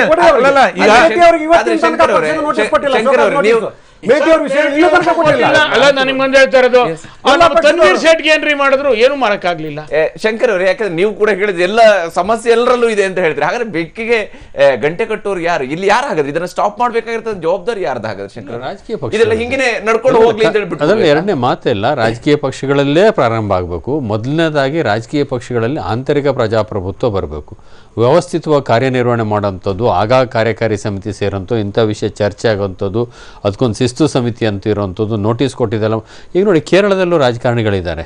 ಇವರು ಕೇರಳದ ಒಂದು ಭಾಗವನ್ನು ಪ್ರಸ್ತಾವ. ಕೇರಳದಲ್ಲಿ ಯಾವುದೇ ಪಕ್ಷದಲ್ಲಿರುವಂಥ ರಾಜಕಾರಣಿಗಳಲ್ಲಿ ಎಷ್ಟು ಸರಳವಾಗಿ ಬದುಕ್ತಾರೆ ಅಂತೇಳಿ ನೋಡಿ. ಅದೇ ತಮಿಳುನಾಡು, ಕರ್ನಾಟಕ, ಆಂಧ್ರ ಪ್ರದೇಶದ ರಾಜಕಾರಣಿಗಳು ನೋಡಿ, ಎಲ್ಲ ಪಕ್ಷದವ್ರನ್ನ ನೋಡಿ, ಇವರ ಜೀವನ ಶೈಲಿ ನೋಡಿ, ಕೇರಳದಲ್ಲಿರುವಂಥವ್ರ ಜೀವನ ಶೈಲಿ ನೋಡಿ. ಕಮ್ಯುನಿಸ್ಟ್ ಇರ್ಬೋದು, ಕಾಂಗ್ರೆಸ್ ಇರ್ಬೋದು, BJP ಅಥವಾ ಜನತಾ ಪರಿವಾರದಲ್ಲಿರೋರು ಇರ್ಬೋದು, ಅಷ್ಟು ಸರಳವಾಗಿ ಬದುಕ್ತಾರೆ. ರಾಜಕೀಯವಾಗಿ ಜಿದ್ದಾಜಿದ್ದಿ ಇದೆ, ಗುದ್ದಾಟ ನಡೀತದೆ, ಕೊಲೆಗಳು ನಡೀತವೆ, ಅದು ಬೇರೆ ಪ್ರಶ್ನೆ. ಕಮ್ಯುನಿಸ್ಟ್ಗೂ RSSರಿಗೂ ದೊಡ್ಡ ಹೋರಾಟ ನಡೀತದೆ, ಅದು ಇನ್ನೊಂದು ಭಾಗ. ಆದರೆ ಸರಳವಾಗಿ ಬದುಕ್ತಕ್ಕಂಥದ್ರಲ್ಲಿ ಜನರ ಮಧ್ಯೆ ಬದುಕ್ತದೆ. ಕೇರಳದಲ್ಲಿ ಸಾಧ್ಯ ಆಗೋದು, ಅದೇ ಕಾಂಗ್ರೆಸ್ ಪಾರ್ಟಿಯವರಿಗೆ ಕೇರಳದಲ್ಲಿ ಸಾಧ್ಯ ಆಗೋದು ಕರ್ನಾಟಕ, ಆಂಧ್ರ, ತಮಿಳುನಾಡಲ್ಲಿ ಯಾಕೆ ಆಗೋದಿಲ್ಲ? ಅದೇ ಇನ್ನೊಂದು ಪಕ್ಷಕ್ಕೆ ಅಲ್ಲಿ ಸಾಧ್ಯ ಆಗೋಂಥದ್ದು ಇಲ್ಲಿ ಯಾಕೆ ಸಾಧ್ಯ ಆಗೋದಿಲ್ಲ? ಅದು ಯಾಕೆ ಅಂದರೆ ಇಲ್ಲಿ ನಾಯಕತ್ವ ಯಾವ ಥರ ಇರ್ತದೆ, ನಾಯಕರುಗಳು ಯಾವ ರೀತಿ ನಡ್ಕೊಳ್ತಾರೆ, ಯಥಾ ರಾಜ ತಥಾ ಪ್ರಜಾ ಅಂತ ಹೇಳ್ತಾರಲ್ಲ, ಹಾಗೆ ನಾಯಕರುಗಳು ಆಶಿಸ್ತಿದ್ರೆ ನಾಯಕರುಗಳಿಗೆ ಆ ಒಂದು ನಿರ್ಧಾರ ಒಂದು ನೋಡಿ. ಯಾವುದಾದ್ರು ಒಂದು ಇಶ್ಯೂ ಬಗ್ಗೆ ಇವರೊಂದು ಮಾತು ಹೇಳಿದರು. ಒಂದು ಇಶ್ಯೂ ಬಂದಂಥ ಸಂದರ್ಭದಲ್ಲಿ ಯಾರು ಪೊಸಿಷನ್ ತಗೊಳ್ಳೋದಿಲ್ಲ, ಒಂದು ನಿಲುವು ತಗೊಳ್ಳೋದಿಲ್ಲ, ಅವ್ನು ನಾಯಕ ಅಂತ ಕರ್ಸ್ಕೊಳ್ಳೋಕೆ ಸಾಧ್ಯ ಇಲ್ಲ. ಹುದ್ದೆ ಇರ್ಬೋದು ಅಥವಾ ಯಾವುದೊಂದು ಸೀಟಲ್ಲಿ ಕೂತಿರ್ಬೋದು, ಅದ್ರ ಮಾತ್ರಕ್ಕೆ ಅವ್ನು ನಾಯಕ ಅಂತ ಆಗೋದಿಲ್ಲ. ನಾಯಕ ಅಂದರೆ ಕಮಾಂಡ್ ಮಾಡೋಂಥ ಸ್ಥಿತಿನಲ್ಲಿರಬೇಕು. ದುರದೃಷ್ಟವಶಾತ್ ಎಲ್ಲ ಪಕ್ಷಗಳಲ್ಲೂ ಕೂಡ ಇವತ್ತು ಚುನಾಯಿತ ಪ್ರತಿನಿಧಿಗಳನ್ನ ಎದುರು ಹಾಕೊಳ್ಳದೆ ಇರುವಂಥ ದುರ್ಬಲ ನಾಯಕತ್ವ ಇರೋ ಕಾರಣಕ್ಕೋಸ್ಕರ ಇದೆಲ್ಲ ನಡೀತಾ ಇದ್ದಾವೆ. ಧನ್ಯವಾದ ತಮಗೆಲ್ಲರೂ ಕೂಡ ಇಷ್ಟು ಕಾರ್ಯಕ್ರಮದಲ್ಲಿ ಜಾಯ್ನಿಂಗ್, ತಮ್ಮ ಅಭಿಪ್ರಾಯಗಳನ್ನು ಶೇರ್ ಮಾಡ್ಕೊಂಡಿದ್ದಕ್ಕಾಗಿ. ಆದರೆ ಒಟ್ಟಾರೆಯಾಗಿ ಇಲ್ಲಿ ಪ್ರಜಾಪ್ರಭುತ್ವದಲ್ಲಿ ಪ್ರಭುಗಳ ಸ್ಥಾನದಲ್ಲಿ ಇರಬೇಕಾಗಿರ್ತಕ್ಕಂಥ ಜನ ಚುನಾವಣೆ ಬಂದಾಗ ಇದೆಲ್ಲವನ್ನು ಕೂಡ ಮರೀತಾರೆ, ಇವರೇನು ಮಾಡಿರ್ತಕ್ಕಂಥ ಮರೀತಾರೆ. ಆ ಸಂದರ್ಭದಲ್ಲಿ ಬರ್ತಕ್ಕಂಥ ಇಶ್ಯೂ ಆಧಾರದ ಮೇಲೆ ಎಲ್ಲಿ ತನಕ ಮತ ಹಾಕೊಂಡು ಇಂಥವ್ರ ಪದೇ ಪದೇ ಗೆಲ್ತಾ ಇರ್ತಾರೋ ಅಲ್ಲಿ ತನಕ ಅದರ ನಂತರದ 5 ವರ್ಷ ಮತ್ತೆ ಇವರು ಪ್ರಭುಗಳಾಗಿ ಜನರ ತಲೆ ಮೇಲೆ ಮೆರೆದಾಡುವಂಥದ್ದು ನಡೆಯುತ್ತೆ. ಇದು ಇವತ್ತಿನ ವಿಶೇಷ. ನಿರಂತರ ಸುದ್ದಿಗಾಗಿ ನೋಡ್ತಾ ಇರಿ TV9.